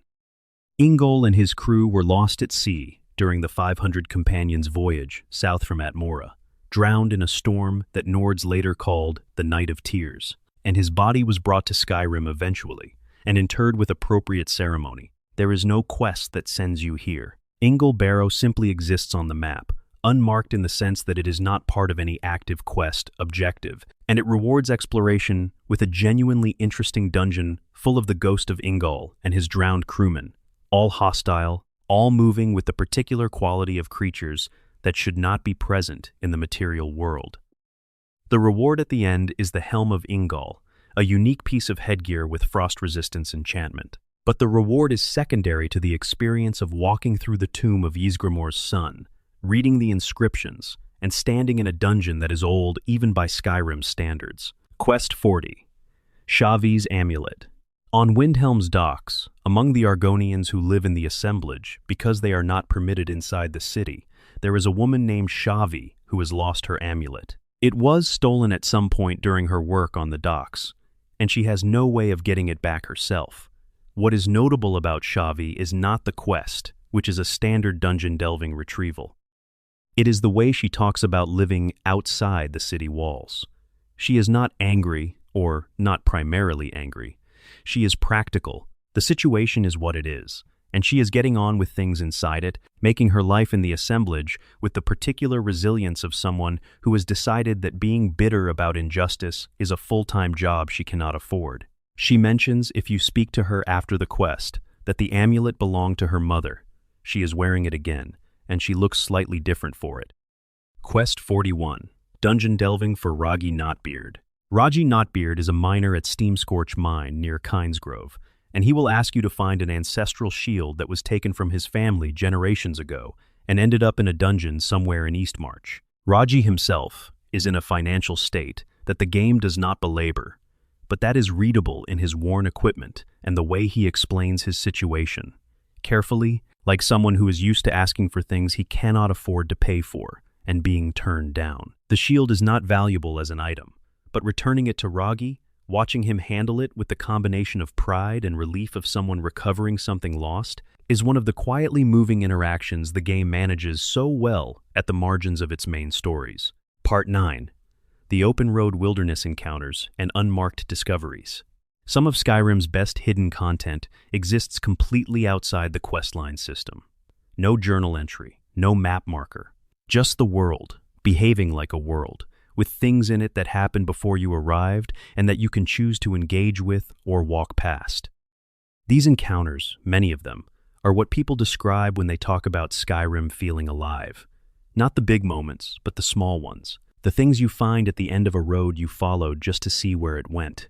Quest 42, A Night to Remember. This is the Sanguine quest, and it is one of the best designed quests in the game in terms of how it begins, because it begins with you having no memory of how it began. At a specific point in your travels, if you visit any inn in Skyrim, you will encounter a man named Sam Given who offers you a drinking contest. He looks like a merchant. He is extremely amiable. He is willing to bet a staff on the outcome. If you agree, you drink, and then the screen fades to black, and when you wake up, you are in the Temple of Dibella in Markarth, a very long way from wherever you accepted the challenge, and the priestesses are not happy to see you. What follows is a quest that reconstructs the previous night through a series of conversations with people who encountered you while you were apparently doing things. You married a hagraven named Moira in Witchmist Grove, which she considers binding. You stole a goat from a farm called Rorikstead and gave it to someone as a trade in negotiations you do not remember having. You apparently had something to do with a group of Daedra and some giants and the creation of a unique staff. Every stop on the reconstruction tour is inhabited by people who are varying degrees of annoyed with you and who describe events that become funnier and less coherent as you assemble them. The tone is the warmest and most comedic of any quest in Skyrim. Sam, when you finally track him down, turns out to be Sanguine, the Daedric prince of hedonism and debauchery, who has not been having an amusing evening at your expense so much as simply enjoying your company. The Sanguine Rose, his artifact staff, summons a leveled Dremora ally for 60 seconds, and the quest completes with Sanguine being broadly pleased with how things went. Quest 43. The Ghost of Old Hroldan Inn. On the eastern bank of the Karth River, near Markarth, is a small inn called Old Hroldan. The innkeeper is a woman named Idis, and she offers the usual services, and there is nothing unusual about any of it until you choose to rent the room where, according to local legend, Tiber Septim once slept during his early campaigns. If you sleep in that bed and wake from it, you will hear a voice and see a ghost standing in the doorway. He is wearing old armor, and he is confused, in the way ghosts are confused when the world has changed around them while they were not watching. He thinks you are someone named Hjalti. He has been waiting for Hjalti to return, waiting to swear his oath to him, waiting since before the Third Era began. Hjalti is one of the names used for Tiber Septim in his early life, before he became Tiber Septim, when he was just a man fighting a war. The ghost served under him. He died before the oath could be taken, and he has been here ever since, in the room where his commanding officer slept, waiting for something that already happened centuries ago without him. If you find Hjalti's sword, which Adis can tell you the location of, and bring it back to the ghost, he accepts the oath. He swears his service to the figure of Hjalti he believes you to be, and then he is released. His purpose is complete. He can go. The quest gives you one level of one-handed and block training. Adis teaches them herself, honoring the resolution of something she has presumably been watching happen for guests for years. The ghost does not appear every time, only for you. She does not explain why. Quest 44. The Treasure Maps. Scattered through Skyrim's bandits, merchants, and dungeons are 11 treasure maps, each hand-drawn and marked with an X in the traditional fashion. These maps have no quest journal entries. They are simply items in the world, and the chests they point to do not exist until you have found the corresponding map. This is a significant detail. The treasure physically does not spawn without the map. The game creates it in response to your discovery, which means the maps are not just navigation aids, but invitations, the world responding to your curiosity by making something exist that would not otherwise. The maps range from straightforward to genuinely cryptic, drawn by someone with variable artistic skill, and a preference for landmarks that are more obvious in person than on paper. Map 11 is the most commonly cited as the most rewarding, pointing toward a chest in the Dwemer ruin of Deepscorn Hollow that contains a significant amount of gold and a set of leveled items. Working through all 11 maps is a project for the long Skyrim playthrough, the one where you have done most of the main quests, and you are walking slower now, looking at everything. Quest 45. Angi's Archery Training. Deep in the mountains south of Falkreath, on a path that goes nowhere in particular, there is a cabin. A woman named Angi lives there alone, and she is extremely good at archery. Her reasons for living alone this far from other people are in her backstory, which she will explain if you ask. Imperial soldiers killed her family in an accident of the Civil War, one of those moments where the official violence of a conflict touches the people it was supposedly being conducted on behalf of, and she is here instead of in a city because she cannot be in a city right now. Angi has set up archery targets at various distances around her camp, and she will challenge you to hit them under various time constraints.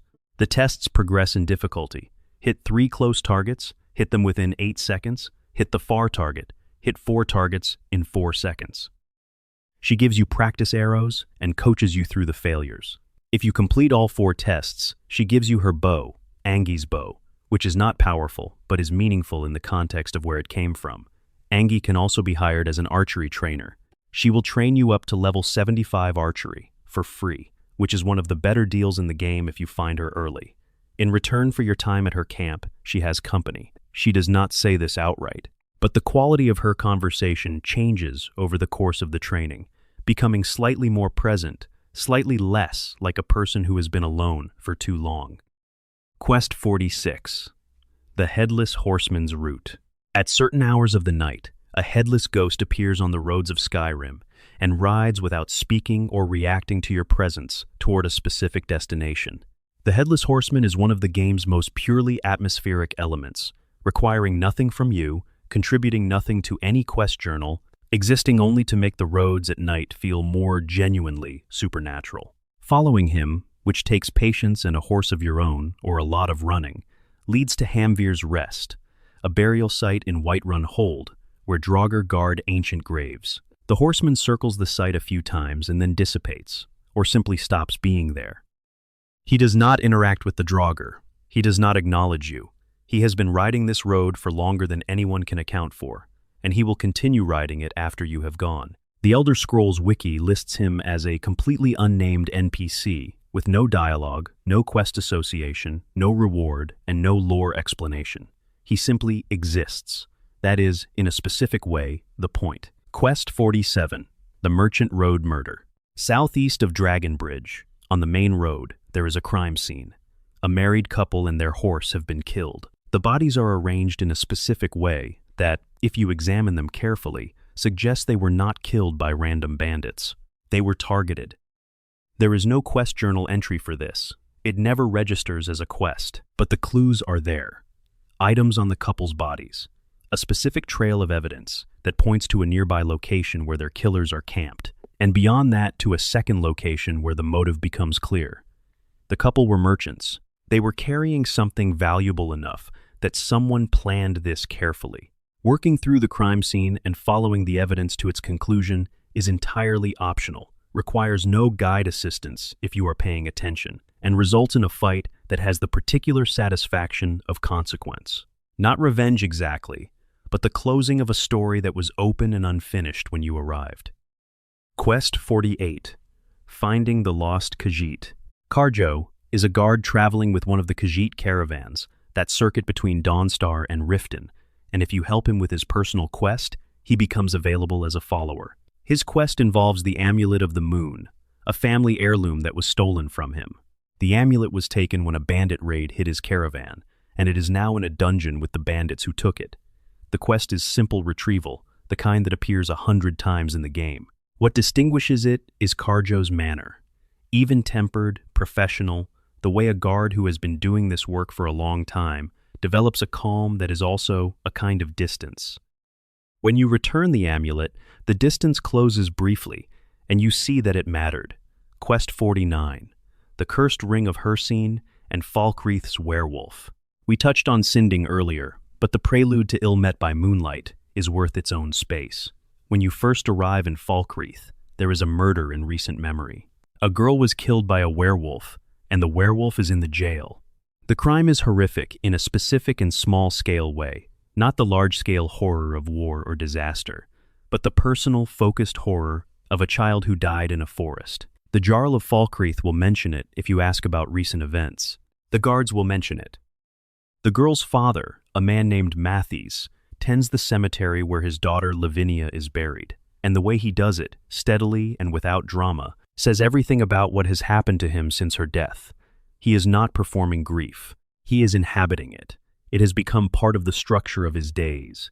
Sinding is in the jail. He will see you if you ask, and he will explain what happened, and the ring, and the transformation he could not control. Whether this explanation changes what you feel about Lavinia's death is something the game leaves to you. Quest 50. Japhet's Folly and the East Empire Company. In Windhelm's docks, there is an office of the East Empire Trading Company that most players never enter. If you go in and speak to a man named Orthus Indario, he will explain that Windhelm's shipping operations have been devastated by piracy, and he will ask for your help. The quest that follows, called Lights Out, takes you to a lighthouse southwest of Solitude that has been co-opted by pirates to guide ships onto rocks rather than away from them. The smuggling operation there is elegant in its evil simplicity. Make the light wrong, wait for the ships to wreck, salvage what washes up. Clearing the lighthouse is the first part. The second part, which is where the quest becomes genuinely unusual, sends you to Japhet's Folly, a frozen island in the Sea of Ghosts that does not appear on the main map and requires a boat to reach. The island has its own fortress and a pirate captain named Halden, who is also a mage, a combination that makes the final confrontation more complicated than a standard pirate clearance. Japhet's Folly is one of a very small number of locations in Skyrim's base game that genuinely feel unreachable and then are reached, that have the quality of going somewhere the world did not particularly want you to find. The island is cold and isolated, and the fortress is well defended, and when Halden falls and the quest completes, standing on that frozen shore, you understand why so few people knew this place existed. Part 10. Solstheim's Forgotten Stories, the Dragonborn DLC. Solstheim is the island of the Dragonborn DLC, situated north of Morrowind in the Sea of Ghosts, and it is one of Bethesda's most fully realized secondary environments. It has its own holds, its own politics, its own history that is entirely distinct from Skyrim's, and a population of Dunmer refugees from Morrowind and indigenous Skald who have been sharing the island in various states of tension since the Red Year devastated the mainland. The main quest of Dragonborn is dense with lore. The side quests are where the island's human-scale lives. Quest 51. The Final Descent. In Raven Rock, the Dunmer city on Solstheim's southwestern coast, a miner named Crescius Carelius will tell you about his great-great-grandfather Gradian, who died in the Raven Rock mine during an exploration that never returned. Crescius has been agitating to reopen the mine's deeper sections for years, and the company that runs it has been refusing, and the reason for the refusal has been bothering him. The mine is closed because of what is in the deeper sections. This is eventually clear.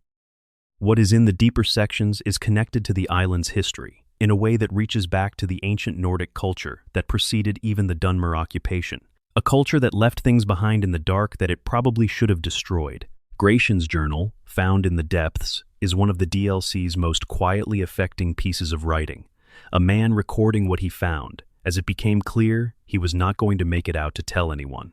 He writes with the discipline of a researcher, maintaining his observations even as the situation becomes impossible, until the final entries where the discipline starts to fail and something else comes through. The reward at the end, the Bloodscowl Blade, is one of the DLC's most interesting, unique weapons, a two-handed sword that fires energy projectiles on power attacks and solves specific environmental puzzles. Getting it requires reading Gratian's journals carefully enough to understand what you are walking into. Quest 52, March of the Dead. East of Raven Rock, on the road toward Fort Frostmoth, a Dunmer soldier named Centurion Veleth is fighting a losing battle against what he calls ash spawn, hostile constructs made of volcanic ash and necromantic energy that have been attacking the area around the fort in regular waves. He cannot find the source. He cannot stop them. He has been out here fighting them every day. The source, when you find it, connects to the East Empire Company's complicated history on the island, and to a specific figure of the fort's past whose involvement in a blood ritual has been generating ash spawn as a byproduct of their continued spiritual existence. The villain of this quest is a ghost, and a ghost with enough history behind it that the confrontation has weight. Veleth, when it is over, becomes a steward candidate if you are building a house on Solstheim.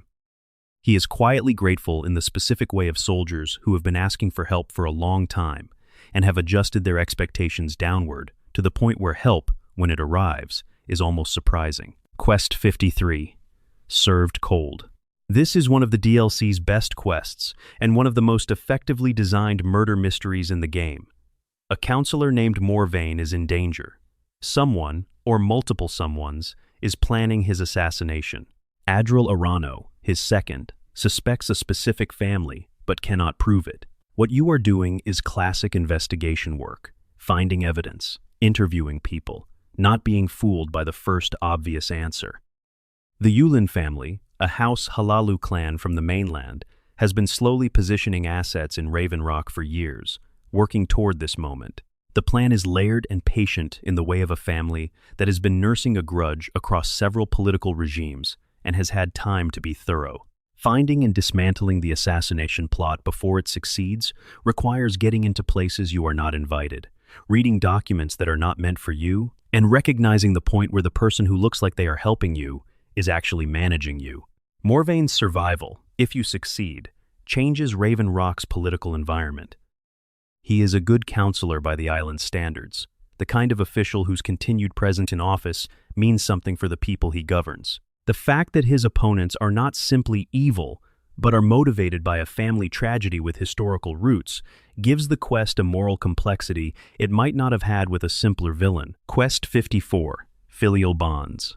On the Skald side of Solstheim, the reindeer-herding, nature-worshipping Nordic people who have been on the island far longer than the Dunmer colonists, there is a young man named Wolf Wildblood who is worried about his brother. Torkild Wildblood has been going into the forest more and more frequently, and coming back changed, in the specific way that people change when they are becoming something else. The forest Torkild keeps visiting is called Glacial Cave, and what he has found there is the werebear transformation, the bear equivalent of lycanthropy that exists on Solstheim in forms not found on the mainland. The quest asks you to find Torkild and either help him reclaim his humanity or let him choose the path he has started down. The conversation with a half-transformed Torkild, on the edge of choosing permanently, is one of the DLC's more considered moments about agency and identity, about whether a person's choice to become something that frightens others is something you have the right to override. Wolf, if Torkild is lost, grieves with the particular restraint of Nordic culture, which does not like public emotion, but allows it to be visible in other ways, in the set of someone's jaw, in the way they stop mentioning their brother's name. Quest 55, The Gardener of Men, Tel Mithrin's Stories. Tel Mithrin is a settlement of giant mushroom towers in the eastern part of Solstheim, home to the Telvanni mage master Naloth, who is several centuries old and has the particular personality of someone who has been smarter than everyone around them for so long, that patience with ordinary people is a thing he manages intellectually rather than feeling it. Neloth has several quests, all of them illuminating about him in ways he does not intend. He needs a new steward because the last one was killed. He has misplaced his staff. He needs assistance with a plant called a Spriggan Earth Mother. He asks for your help with all of these things in the manner of someone asking for assistance with things that are beneath his attention. And throughout those conversations, you accumulate a portrait of a mage who has been alone with his work for a very long time and does not know how to want company without asking for errands. The most interesting of his quests involves investigating an attack on his tower by something he cannot identify, which leads into a story about a specific kind of magical jealousy and the things people do when they want someone else's power badly enough. Quest 56, a new source of Stalrim. The Skal, who are the indigenous inhabitants of Solstheim, have knowledge of Stalrim crafting that nobody else does. Stalrim is the unique crystalline material found on the island, considered by the Skal to be crystallized tears of the gods, and the techniques for working it are considered sacred rather than commercial. The Thalmor have been trying to get this knowledge for reasons that are entirely consistent with their established pattern of behavior regarding things that belong to other people. A Thalmor agent named Ankarion has been working on the island, putting pressure on a Skal craftsman named Baldur Iron Shaper, who has been taken captive to force the knowledge out of him.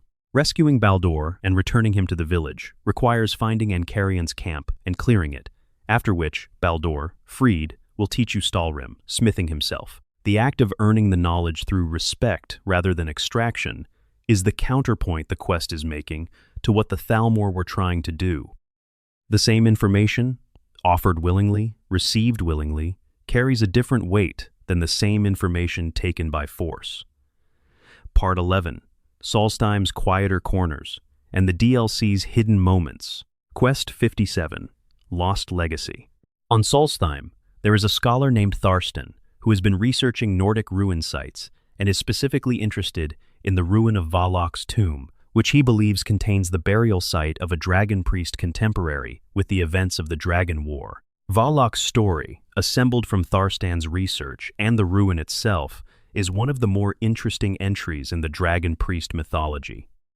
He was a loyalist, one of the priests who served the dragon overlords, and when Mirok's betrayal became known, Valok was the one tasked with hunting him down and bringing him to judgment. The battle between Valok and Mirok on Solstheim was the event that tore the island away from the Skyrim mainland, reshaping the geography of the region through raw magical conflict. Valok won, but winning meant staying on this island, serving as its warden, holding the ground that the battle had made his responsibility. He is still there, in the tomb, as a Draugr, maintaining a charge that should have ended thousands of years ago. The quest does not give Valok dialogue. He does not speak. But the tomb's architecture, the dragon imagery, the unusual sophistication of its design compared to mainland Nordic ruins, says something about a dragon priest who was not simply a tyrant, who had a specific and difficult duty and performed it without complaint for an almost unimaginable length of time. Quest 58, Reluctant Steward. Neloth needs a steward. His previous one, Verona, was killed in an attack he did not properly investigate, which says something about him. He sends you to find a replacement, naming a Dunmer named Drovis Relvi, who is currently working on a Silt Strider farm in Solstheim. Drovis does not want to be Neloth's steward. He has heard the stories. He knows the job comes with certain occupational hazards connected to Neloth's general approach to people who work for him. Convincing him requires either persuasion or telling him things about his current employer that make Neloth seem appealing by comparison. The quest is minor, but watching Drovis arrive at Tel Mithrin and begin his duties, watching him make careful assessments of the situation and adjust his expectations downward in real time, is a small portrait of someone who has decided that a difficult job is better than no job and is getting on with it. Quest 59, Briarheart Necropsy. Neloth, being a researcher, wants to study a Briarheart, the powerful, forsworn warrior created by giving a living man a Briarheart in place of his own. These exist in the Reach on the mainland, and, in a more unusual form, on Solstheim.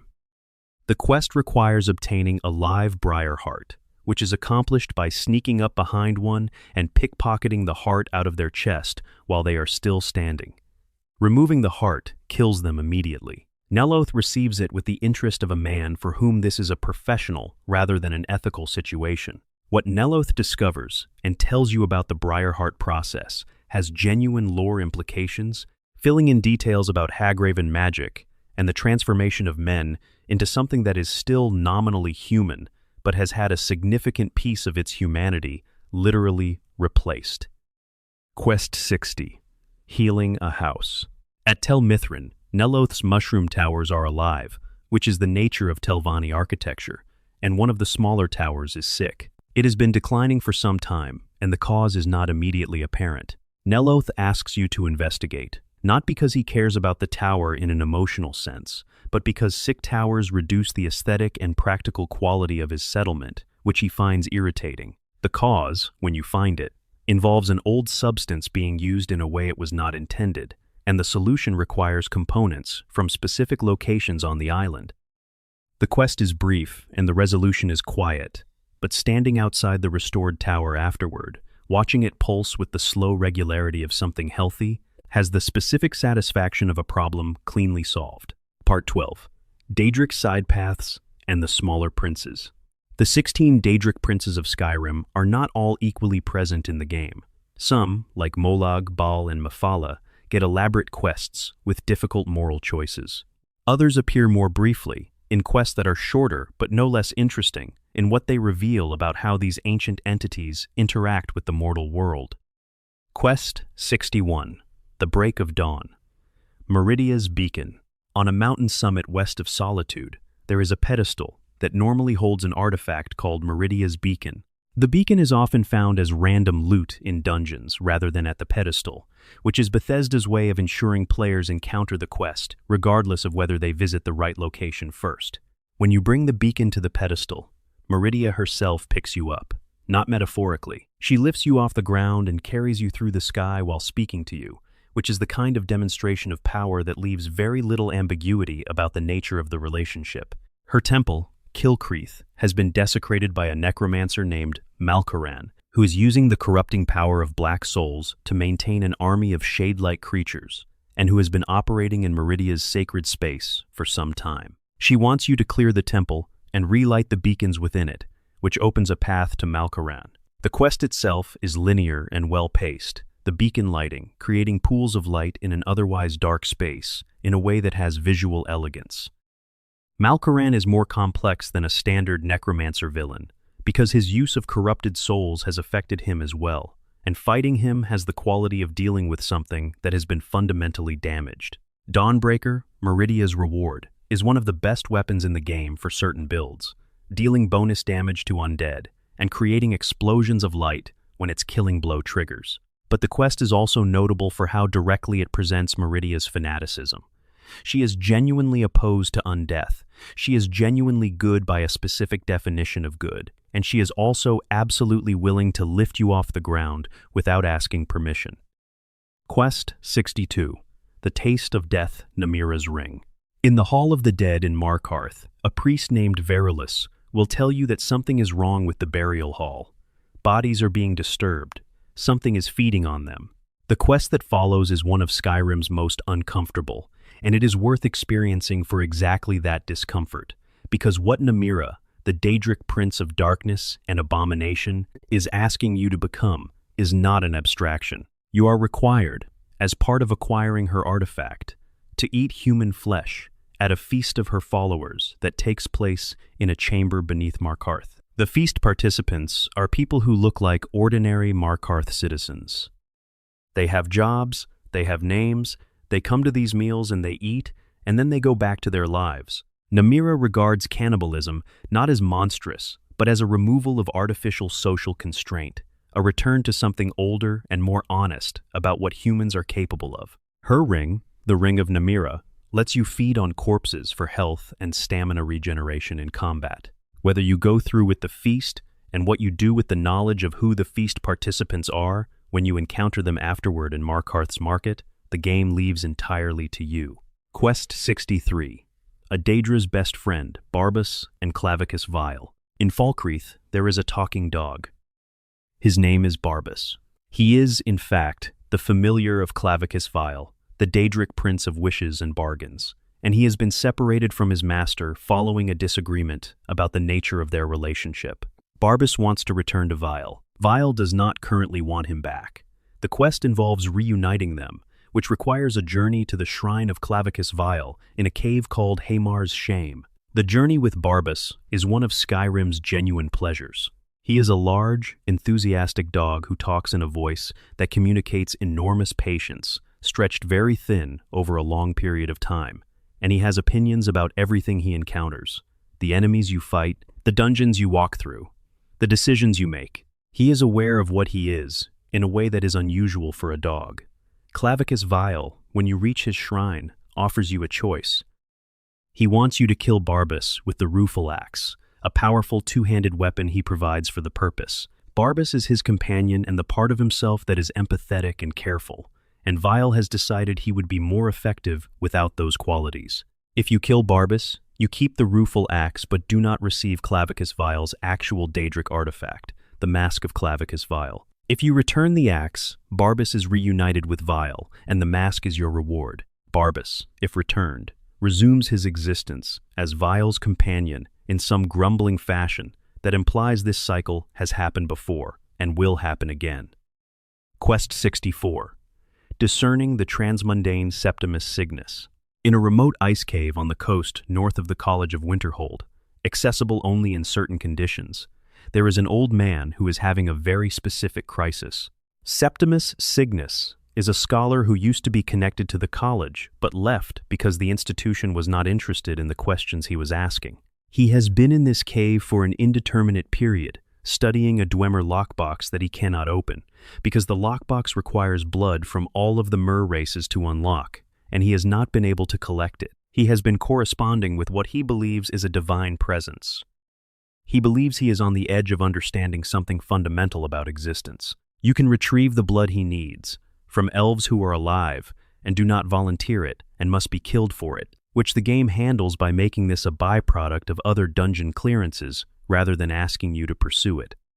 When the blood is brought to Septimus and he uses it on the lockbox, and it opens, and what is inside is not what he expected, and Hermaeus Mora's voice speaks from the device, and Septimus's reaction is one of the most quietly devastating moments in the game.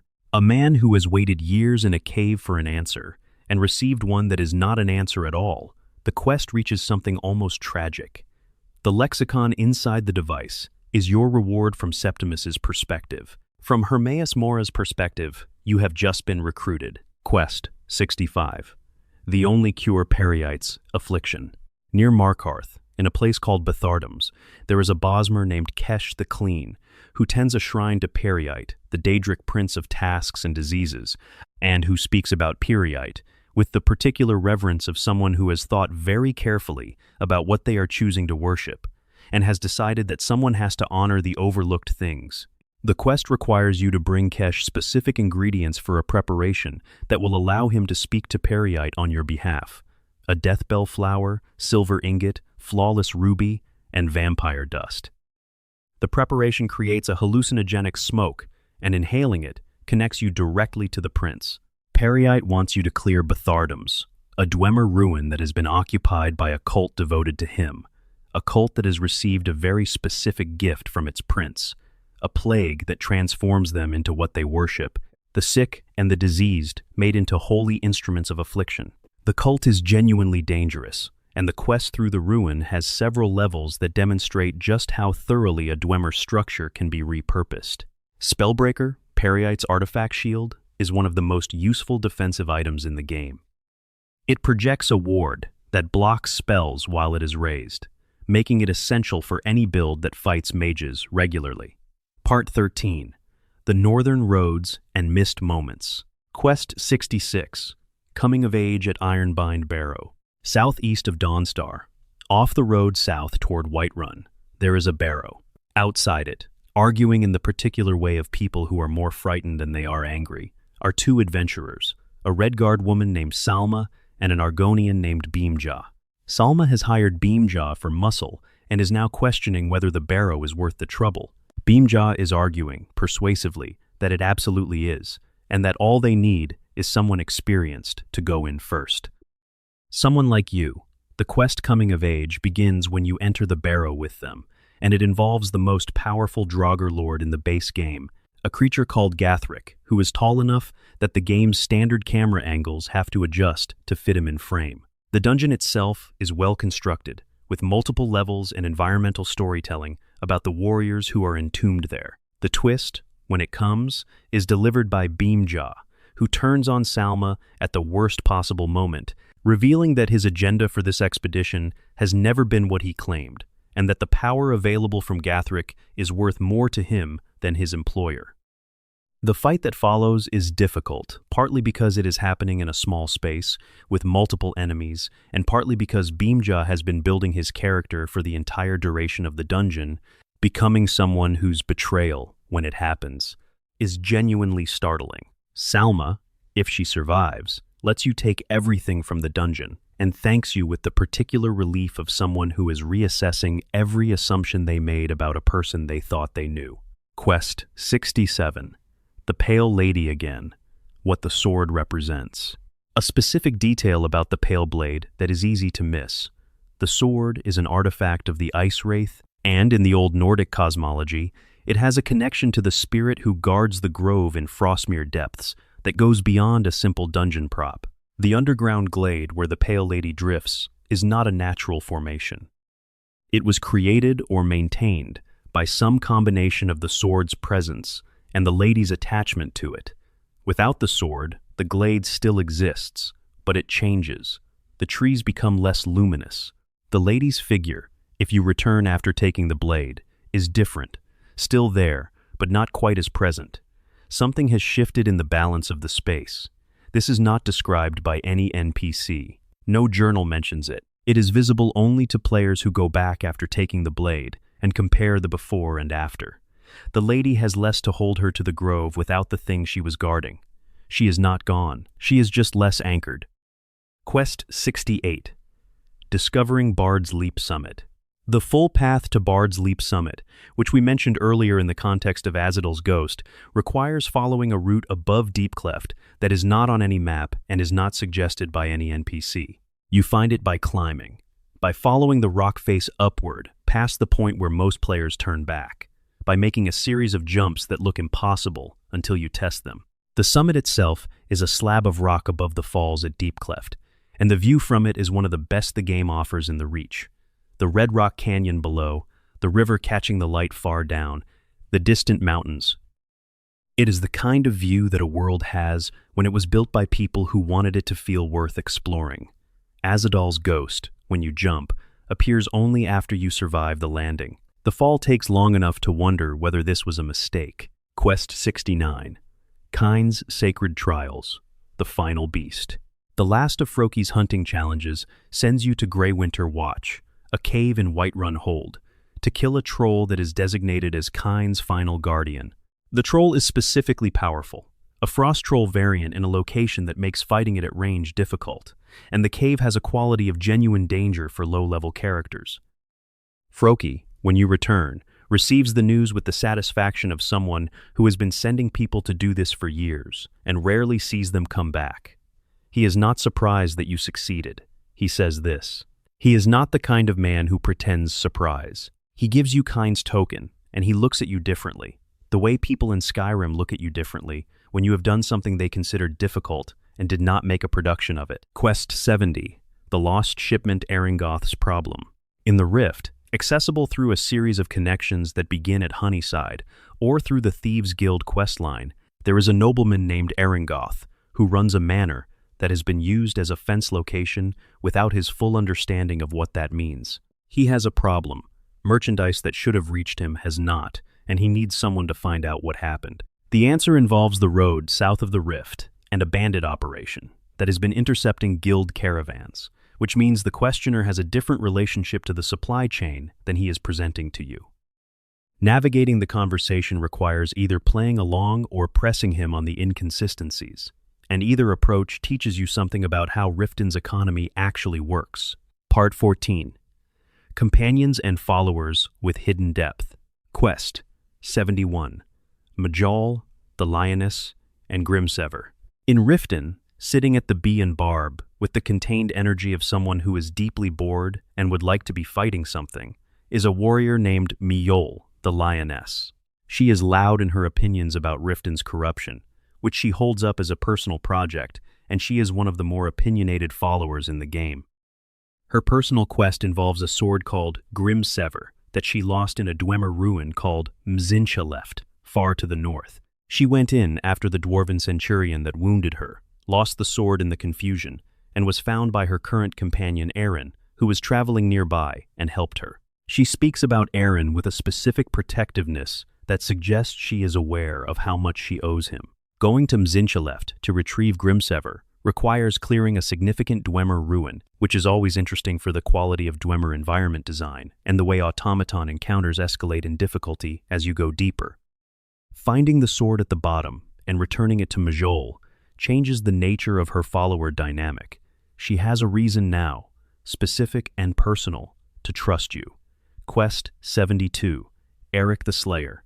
In the town of Rorikstead, there is a young man named Eric who works on a farm and is deeply, painfully unhappy about working on a farm. He wants to be an adventurer. His father, a man named Ralki who runs the inn, does not want his son to be an adventurer, for the obvious reasons. If you speak to Mralki and convince him to let Eric go, and then provide Eric with proper equipment by paying for it yourself, Eric equips himself, changes his name to Eric the Slayer, because he has been waiting for this moment, and becomes available as a follower. Eric the Slayer is one of the game's memorial characters, named after a fan named Eric West, who died of cancer before Skyrim's release. His family asked Bethesda to include a character in his honor. The game did. Eric appears in Rorikstead, eager and somewhat overconfident in the way of young people who have dreamed of something for a long time and are finally doing it, and he will follow you anywhere and fight anything. He can die permanently because he is not marked as essential. Some players consider this appropriate, a character honoring someone who died young, allowed to have the adventure they were given the chance to have. Others find it difficult to navigate. Either way, when Eric the Slayer is in your company, and he makes some observation about the landscape you are traveling through, there is a particular quality to it. Quest 73, Marcurio's Dark Humor. Marcurio is a mage for hire at the Bee and Barb in Riften, and he is one of the game's more distinctly voiced followers, a man who is clearly very good at his work and finds the world's failure to adequately recognize this somewhat tiresome. His commentary while traveling is dry and occasionally cutting, the kind of thing that reads as arrogance in isolation and as coping mechanism over time. There is no formal hidden quest associated with Marcurio. His depth is in the dialogue lines that emerge over the course of extended time with him as a follower, observations about locations and enemies and quests that suggest a man who has been doing this work for longer than he intended when he started and has been accumulating opinions about all of it. He is worth keeping as a follower not for his effectiveness with destruction magic, which is considerable, but for his company.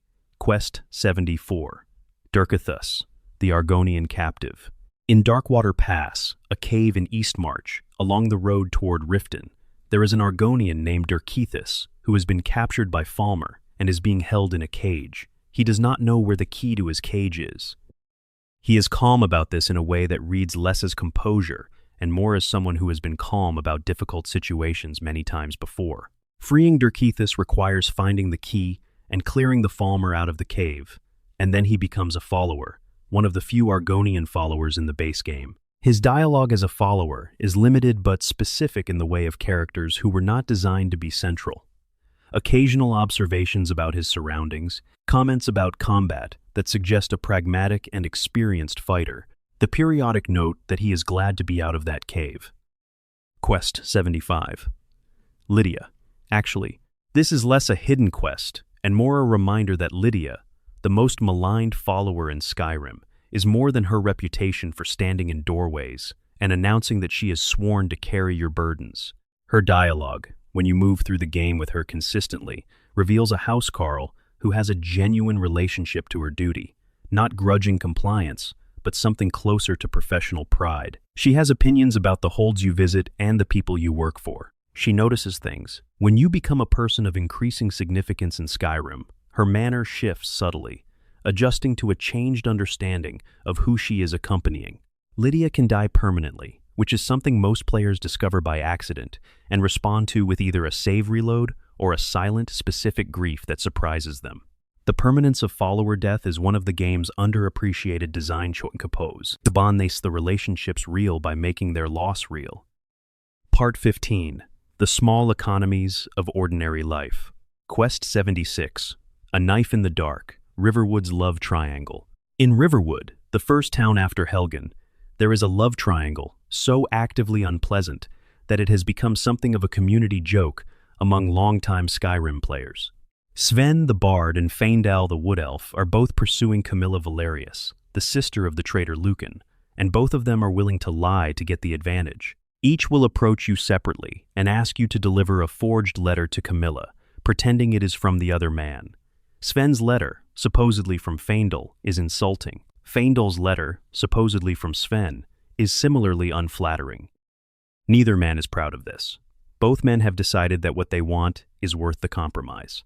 You can help either of them, which resolves the triangle in that direction. You can expose either letter, which turns Camilla against its supposed author. You can expose both letters, which leaves Camilla free of both of them. The game allows all these options without editorializing. But it is worth noting that the most honest outcome, telling Camilla that both men lied to her, is available and costs you nothing except the loss of one of them as a follower option. Quest 77. The Gildergreen's Real Story. We touched on this earlier in the Whiterun section, but the deeper version is worth its own space. The Gildergreen, Whiterun's sacred tree, did not die of disease or neglect. It died of love. Generations of Whiterun citizens carved their prayers into its bark, asking Kynareth for blessings, marking the tree with their hopes and their losses and their gratitude. Every cut was small. The accumulation of those cuts over centuries was fatal. The priestess Danica Purespring knows this. She will tell you if you ask her directly. She describes it with the particular sadness of someone who is the caretaker of something that was killed by the people who loved it, people who never imagined their individual actions were part of a collective harm. The Eldergleam sapling, if you choose it over the branch, takes time to grow in the plaza. When it finally appears, it looks different from the original Gildergreen. Younger, more uncertain of its place, the same species, but not the same tree. It will be cut into eventually, if Whiterun survives long enough for people to start bringing their prayers back to it. Quest 78. Branshee's Past. Branshee is an Argonian merchant in Riften's Market, who, if you rob him as part of the Thieves' Guild introduction quest, loses the day's work and stands at his stall, slightly poorer for the intervention of an organization he does not know is operating in the square. His backstory, available through conversation, involves an orphan childhood and a search for the family he never knew. He believes he has Dunmer lineage on one side, which is unusual enough in an Argonian to suggest a specific and complicated history. He has been looking for records of his family for years, without much success. The search has the quality of something he has decided to keep doing, even though he expects it not to resolve. There is a note in the Thieves' Guild quest that uses him as a target, about the irony of the guild's first task being to ruin the day of the one person in Riften who is least deserving of it. Some players notice this and feel something about it. The game does not ask them to feel anything, it just leaves the detail there. Quest 79. Dungeon Delving for the People of Skyrim. This category of Radiant Quest, which sends you into a random dungeon to clear it for one of many NPCs across the province, varies enormously in tone, depending on who is sending you and why. Brunwulf Freewinter in Windhelm, who is one of the few Nord officials in the city who openly advocates for the Dark Elf and Argonian populations, sends you to dungeons to deal with bandit leaders who have been harassing non-Nord communities in the surrounding countryside. The conversation before and after these quests has an undertone of political significance that most bandit-clearing missions lack. Shavi at the Windhelm docks, as we mentioned, frames her retrieval request around an object with personal meaning. The dungeon is the same size as any other. The emotional investment is specific to her. Captain Aldous in Solitude, who is responsible for the city's military defenses, sends you to deal with threats in a more professional register, the way a soldier tasks another soldier, with information and without sentiment. The efficient register of these conversations is itself characterful. Quest 80. The Skooma Trade's Full Weight. We mentioned Wujita and Riften earlier, but the skooma trade is present across Skyrim in ways that are worth noticing as a connected system rather than isolated encounters. There is a man named Sarthis Idrin operating a skooma operation in Riften's warehouse district. There are Khajiit caravans who carry moon, sugar, and skooma as part of their trade. There is a den called Cragslane Cavern in the Rift, where skooma is distributed in a setting that also runs illegal pit fights, the drug and the violence occupying the same economic ecosystem. Following the skooma trade from the street-level consequences visible in characters like Wujita to the supply chain visible in locations like Cragslane Cavern is not something any single quest asks you to do. It is something you assemble by paying attention across many separate encounters. The picture that emerges is of an economy that operates in the spaces between the official economy, serving people who are in pain and who need something to make the pain less immediate, regardless of what it costs them later. Part 16. Closing the Circle. Final hidden quests and the places they live. Quest 81 through 88. The Wilderness Shrines and their Guardians. Scattered across Skyrim's open landscape, in locations that have no map markers and no associated quests and no named inhabitants, are shrines to the various divines and to older powers. Some of these shrines are maintained, some are overgrown. Some have offerings in front of them that are recent enough to suggest that someone was here within the last few days, praying or hoping or simply leaving something they did not know how else to handle.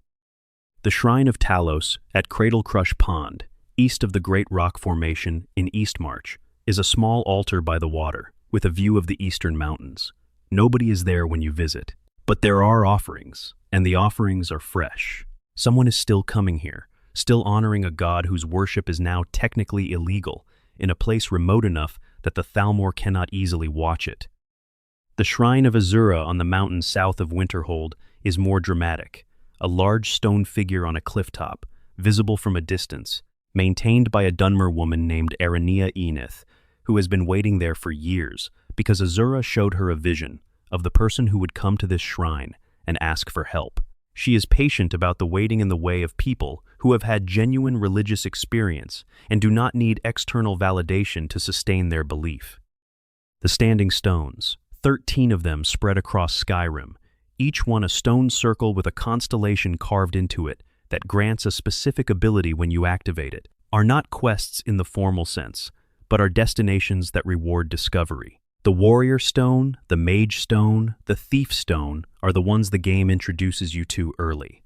The Lover Stone in the mountains between Dawnstar and Morthal, the Lord Stone in the Pale, the Steed Stone on the hill west of Solitude, the Atronax Stone on the ice shelf north of Eastmarch's hot springs.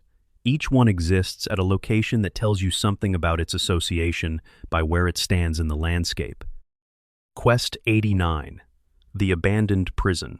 Near Riften, accessible through a short path off the main road, is a ruin that was once used as a prison and is now occupied by skeevers and old bones, and the particular silence of a place that was for a long time full of sound and is now not. Inside the prison, in the cells and the guard quarters and the administrative room, there are notes, letters, documents of the kind that accumulate in institutions over years, records of discipline, personal correspondence that was confiscated and never returned, a warden's log that describes with increasing desperation the deterioration of conditions in a place that was already not good to begin with.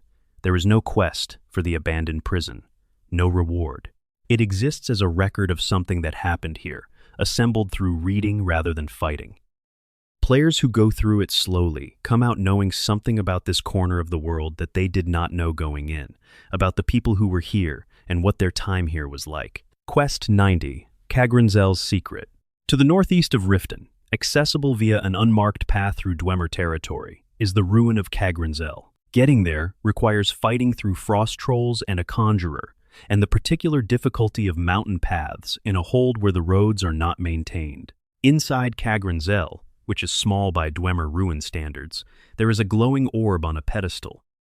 If you interact with the orb, the floor opens and you fall through the inside of the mountain in a long, beautifully rendered drop, landing in a water chamber at the bottom of an enormous natural cavern. The cavern is where the snow whale bones might be, though the game never confirms this. What it contains is a Dwemer treasure in a chest that rewards the fall, and the natural cavern itself, lit only by bioluminescent elements and the light from above, which is one of the most visually distinctive single rooms in the game.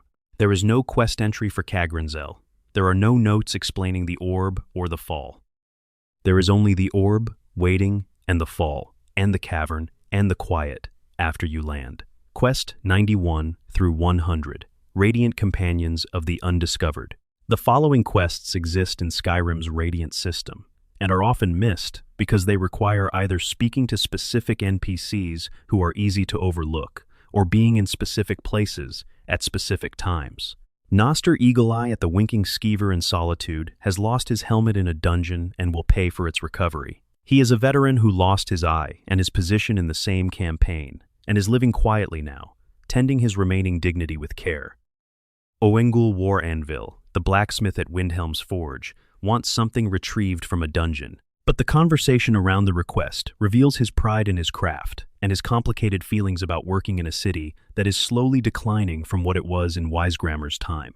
Anneke Cragjumper, a woman who lives with her husband Werner outside Darkwater Crossing, sends you after a bandit leader who has been interfering with the local mining operation. Her manner is brisk and competent, the manner of someone who has been handling problems herself for a long time, and considers you an efficient tool rather than a hero. Lisbeth at the trading company in Markarth needs a shipping manifest that has gone missing with her last shipment, and the conversation about it, if you probe it enough, reveals the degree to which commerce in the Reach is conducted under constant threat of forsworn interference, and what that does to the economics of running a business here.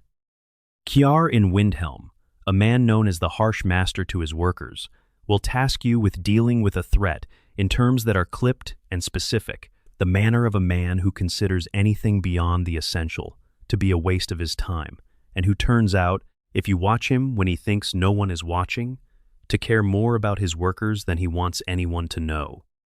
The Temple of Mara in Riften has a separate interaction where, if you have been wearing an amulet of Mara when you speak to the innkeeper at the Bee and Barb, Kirava will open a conversation about marriage that is not quite a quest, but is a window into how the game's marriage system is embedded in the social fabric of specific places.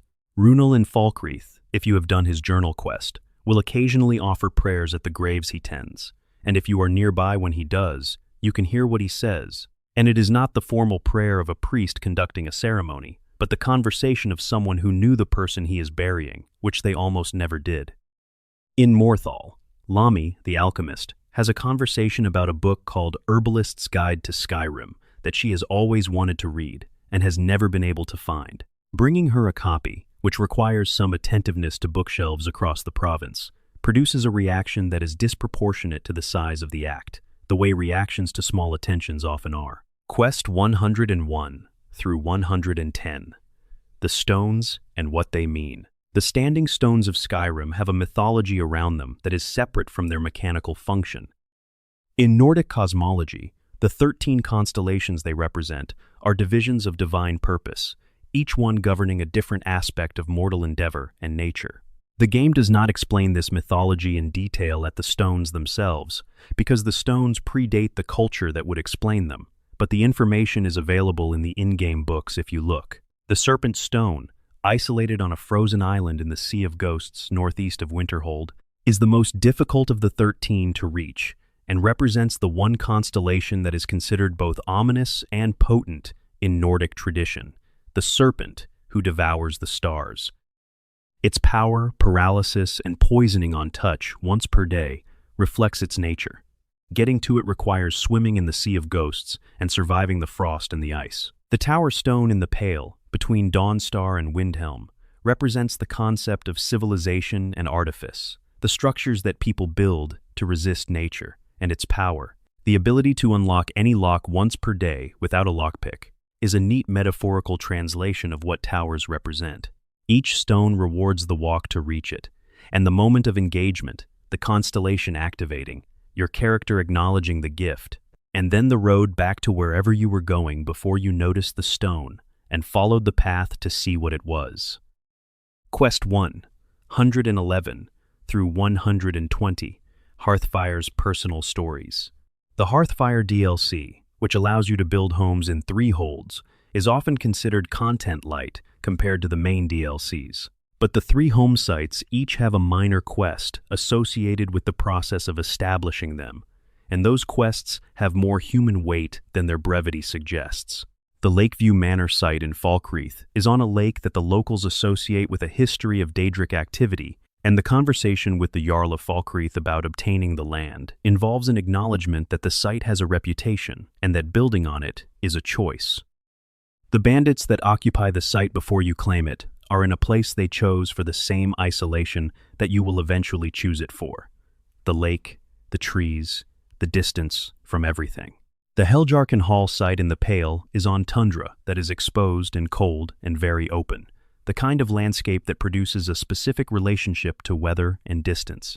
The process of building there, in the wind, is different from building in the forest or by the water. The Winstad Manor site in Hallmark is in the swamp, close to Morthal, and accessible through a landscape that is beautiful in a way that Skyrim's less dramatic environments often are. The marsh grass, the standing water, the particular quality of light through fog. Quest 121 through 130, the quiet final miles. There are quests we have not covered tonight, the Khajiit caravan's individual stories about the roads they travel, the Legion soldiers manning isolated watchtowers who have months of news and local knowledge if you ask the right questions, the farmers in the Whiterun tundra who have opinions about the Civil War that do not map neatly onto either faction's talking points, the hunters in the Falkreath forest who have been watching the same clearing every morning for years and can tell you things about the wildlife that no bestiary contains. There are the Argonian fisherfolk who work the rivers in the Rift and who, if you spend time with them, describe a relationship with water that is different from how most land-dwelling races relate to it. Something about water being the original home, the place everything came from, the thing that remains when other things change. There is the Khajiit at the gate of every major city who is not permitted inside and who makes his living in that specific threshold, the space between exclusion and commerce, offering what he has to a city that does not want him in it. There is the old woman in Ivarstead who tends the path up the 7,000 steps and has been tending it for longer than the young monks at High Hrothgar have been alive, because someone has to clear the snow and someone has to refill the supply caches that pilgrims need, and it has been her. There is the man at the bottom of the 7,000 steps, in Ivarstead, who has tried 3 times to climb them and has not been able to, and who asks you what is up there, and who listens to your answer with the look of someone who has been wondering for years and is not sure whether knowing will help. There is the road between Riverwood and Whiterun that you travel so many times that you stop seeing it, and then one evening you travel it at a specific hour of the day, and the light is doing something to the mountains in the west, and the road is quiet for once, and you stop moving for a moment because it is genuinely beautiful, the way Skyrim is genuinely beautiful when it is not asking anything of you, and you are not asking anything of it. There is the Khajiit named Risad who leads one of the caravans, and who, if you buy from him regularly and ask him questions, will tell you things about how Khajiit perceive time in the world, things that do not match the Nordic framework for understanding existence, a different set of categories that make sense internally, and that remind you that Skyrim is not the whole world, and the Nords are not the only people in it, even within the borders of this one province. He moves between, holds the way rivers move, in established channels, by the logic of commerce and safety, and he has been moving this way for a long time. There is the family tomb, east of Falkreath, unmarked, tucked into a hillside behind a stand of pines that has names carved into the stones and flowers left recently that have not yet wilted. The family that uses this tomb is still alive somewhere. They came here in the last few days. They will come back. The tomb is not abandoned. It is just private, and the game includes it not because it is a location you need to visit, but because Skyrim has people in it who bury their dead and return to them, the way people do, and sometimes you walk past something that is not for you, but that is real. There is the scholar at the College of Winterhold, named Urag Gro-Shub, who maintains the Arcaneum, the college's library, and who is one of the most quietly formidable characters in the game. He is an orc who has been a librarian for a very long time, and the specific combination of those 2 identities has produced a man who will discuss the philosophical implications of magical theory with extraordinary depth and who will also explain, with equal clarity, what happens to people who damage the books. He sends you out into the world to recover texts that were lost or stolen, and these small retrieval quests take you to places that are otherwise unremarkable, except for the book at the end of them, and the conversation with Urag when you return, that is, if you let it be, a tutorial on how to think about knowledge.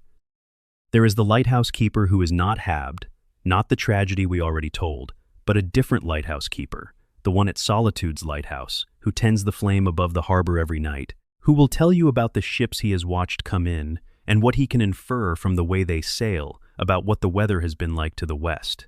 He has been watching the sea for so long that it tells him things. The sea is a language he reads, the way the graybeards read the voice, not with eyes, but with attention, built over years, until the understanding is involuntary. There is the widow in Morthal, not from the laid-to-rest quest line, but a different one. A woman named Jorgen's wife who does not have a quest associated with her at all, who simply exists in Morthal, doing what people do when they have been in one place for a long time, and the place has become their whole life, rather than a location they chose. The swamp is her swamp. The fog is her fog. She does not particularly want anything from you. There is the mead hall in Rorikstead, where the farmers drink at the end of the day. Mralki, the innkeeper, pouring with the practiced ease of someone who has been doing this for decades. The farmers talking about the harvest and the weather and the civil war passing through their crops and what they are going to do about it, which is mostly nothing, because they are farmers, and the civil war is happening to other people even when it is happening very close to them. There is a fisherman's camp at Mixwater Mill, and the man who runs it has been coming here for long enough that he has made the camp comfortable in ways that take time. A windbreak that works, a fire pit with a good draft, a storage arrangement that keeps things dry. He fishes, he dries what he catches, he sells it, eventually. He has organized his life around a single, narrow thing, and he is not unhappy. There is the way the College of Winterhold looks from the road, approaching Winterhold in winter, in the late afternoon, when the sun is already very low and the college is just a silhouette against the sky above the town and the sea. It looks old in that light.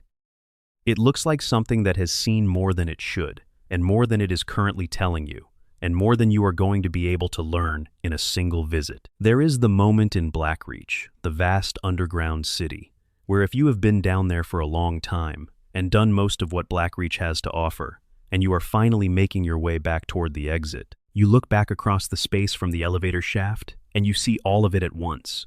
The false sun glowing gold in the center of the cavern, the mushrooms lighting the dark in their blue and green, the ancient Dwemer architecture going on for a distance that does not seem geometrically possible, and you understand, in that specific moment, that the Dwemer built this not because they had to, but because they could, because the engineering itself was the point, and the scale of it is a kind of communication from a civilization that no longer exists to anyone who ever makes it down here to see. There is the forge at Riverwood, early in the morning, when Alvor is already working before the village is fully awake, the sound of the hammer on the anvil carrying in the cold air with that particular quality of a sound that belongs to its place, that would be wrong anywhere else. He is making something useful. He has always made something useful. The world he is in is falling apart in various ways, and he is at his forge at first light, making horseshoes and gate hinges, because those things need to exist and someone has to make them. These are the hidden quests. Not all of them have names. Not all of them appear in journals. Not all of them resolve in ways that feel like resolutions. Some of them are just the world, being a world, full of people and their losses and their small dreams and the things they left behind when they were gone. Skyrim has been asking you to pay attention for 15 years, not to the dragons or the Civil War or the ancient evil threatening all existence, though those are there too and they matter in their way. To the lighthouse on the northern coast, with the brazier waiting at the top. To the ghost in Avarstead who just wants to find the person she loves. To the dog at the roadside who is smarter than he looks and has been waiting a long time for someone worth talking to. To the tree in Whiterun's plaza, the sapling now, growing slowly in the space where the old tree died. To the fisherman at Mixwater Mill who has arranged his camp to last. To the librarian at the college who would die for his books and does not consider this a dramatic statement. To the man at the bottom of the mountain who never made it to the top but is still here, still asking what is up there, still listening to the answer, to all of it. All of it is the world. And there is one more thing, which is this. The beauty of a game like Skyrim is not really about the world it contains, enormous and detailed and deliberately overwhelming as that world is. It is about what the world asks you to be inside it. It asks you to be curious. It asks you to slow down and read the note in the corner and follow the road that has no destination on your map. It asks you to care about the lighthouse keeper's wish and the ghost's reunion and the old man's journal, not because those things will change anything or unlock a new ability or advance a story that the game considers important, but because they are there and someone made them, and they are true in the way that only fiction that comes from genuine attention to the human condition is true. The 130 quests we have traveled through tonight are a small fraction of what is actually hidden in this province. Skyrim is still finding things to show people who have been playing it for over a decade. New environmental stories get noticed every year. Details that have been present since 2011 are only now being seen for the first time by someone who happened to walk in the right direction on the right night. That abundance is not accidental. It is the result of a development team that believed, on some level, that the world should be richer than any single player could fully experience, that the excess of it would feel like reality feels, where more is always happening than you are personally witnessing, and the things you miss are as real as the things you find. You cannot see all of Skyrim. Not really. Not fully. That is, perhaps, the kindest thing about it. There is always something left to find. Sleep well, cozy nights. There are roads you have not traveled yet, and they will be there when you are ready. You have been with me tonight through 130 of Skyrim's hidden corners, and I hope you are somewhere very comfortable, and I hope the world outside is quiet, and I hope the light in the room is low. If this is the kind of slow, careful, story-first content that helps you rest, please subscribe. It genuinely makes it possible to keep making these. And leave a comment below with where you are in the world and what time it is there. I read every one of them. Sweet dreams, cozy nights. The fire is still burning.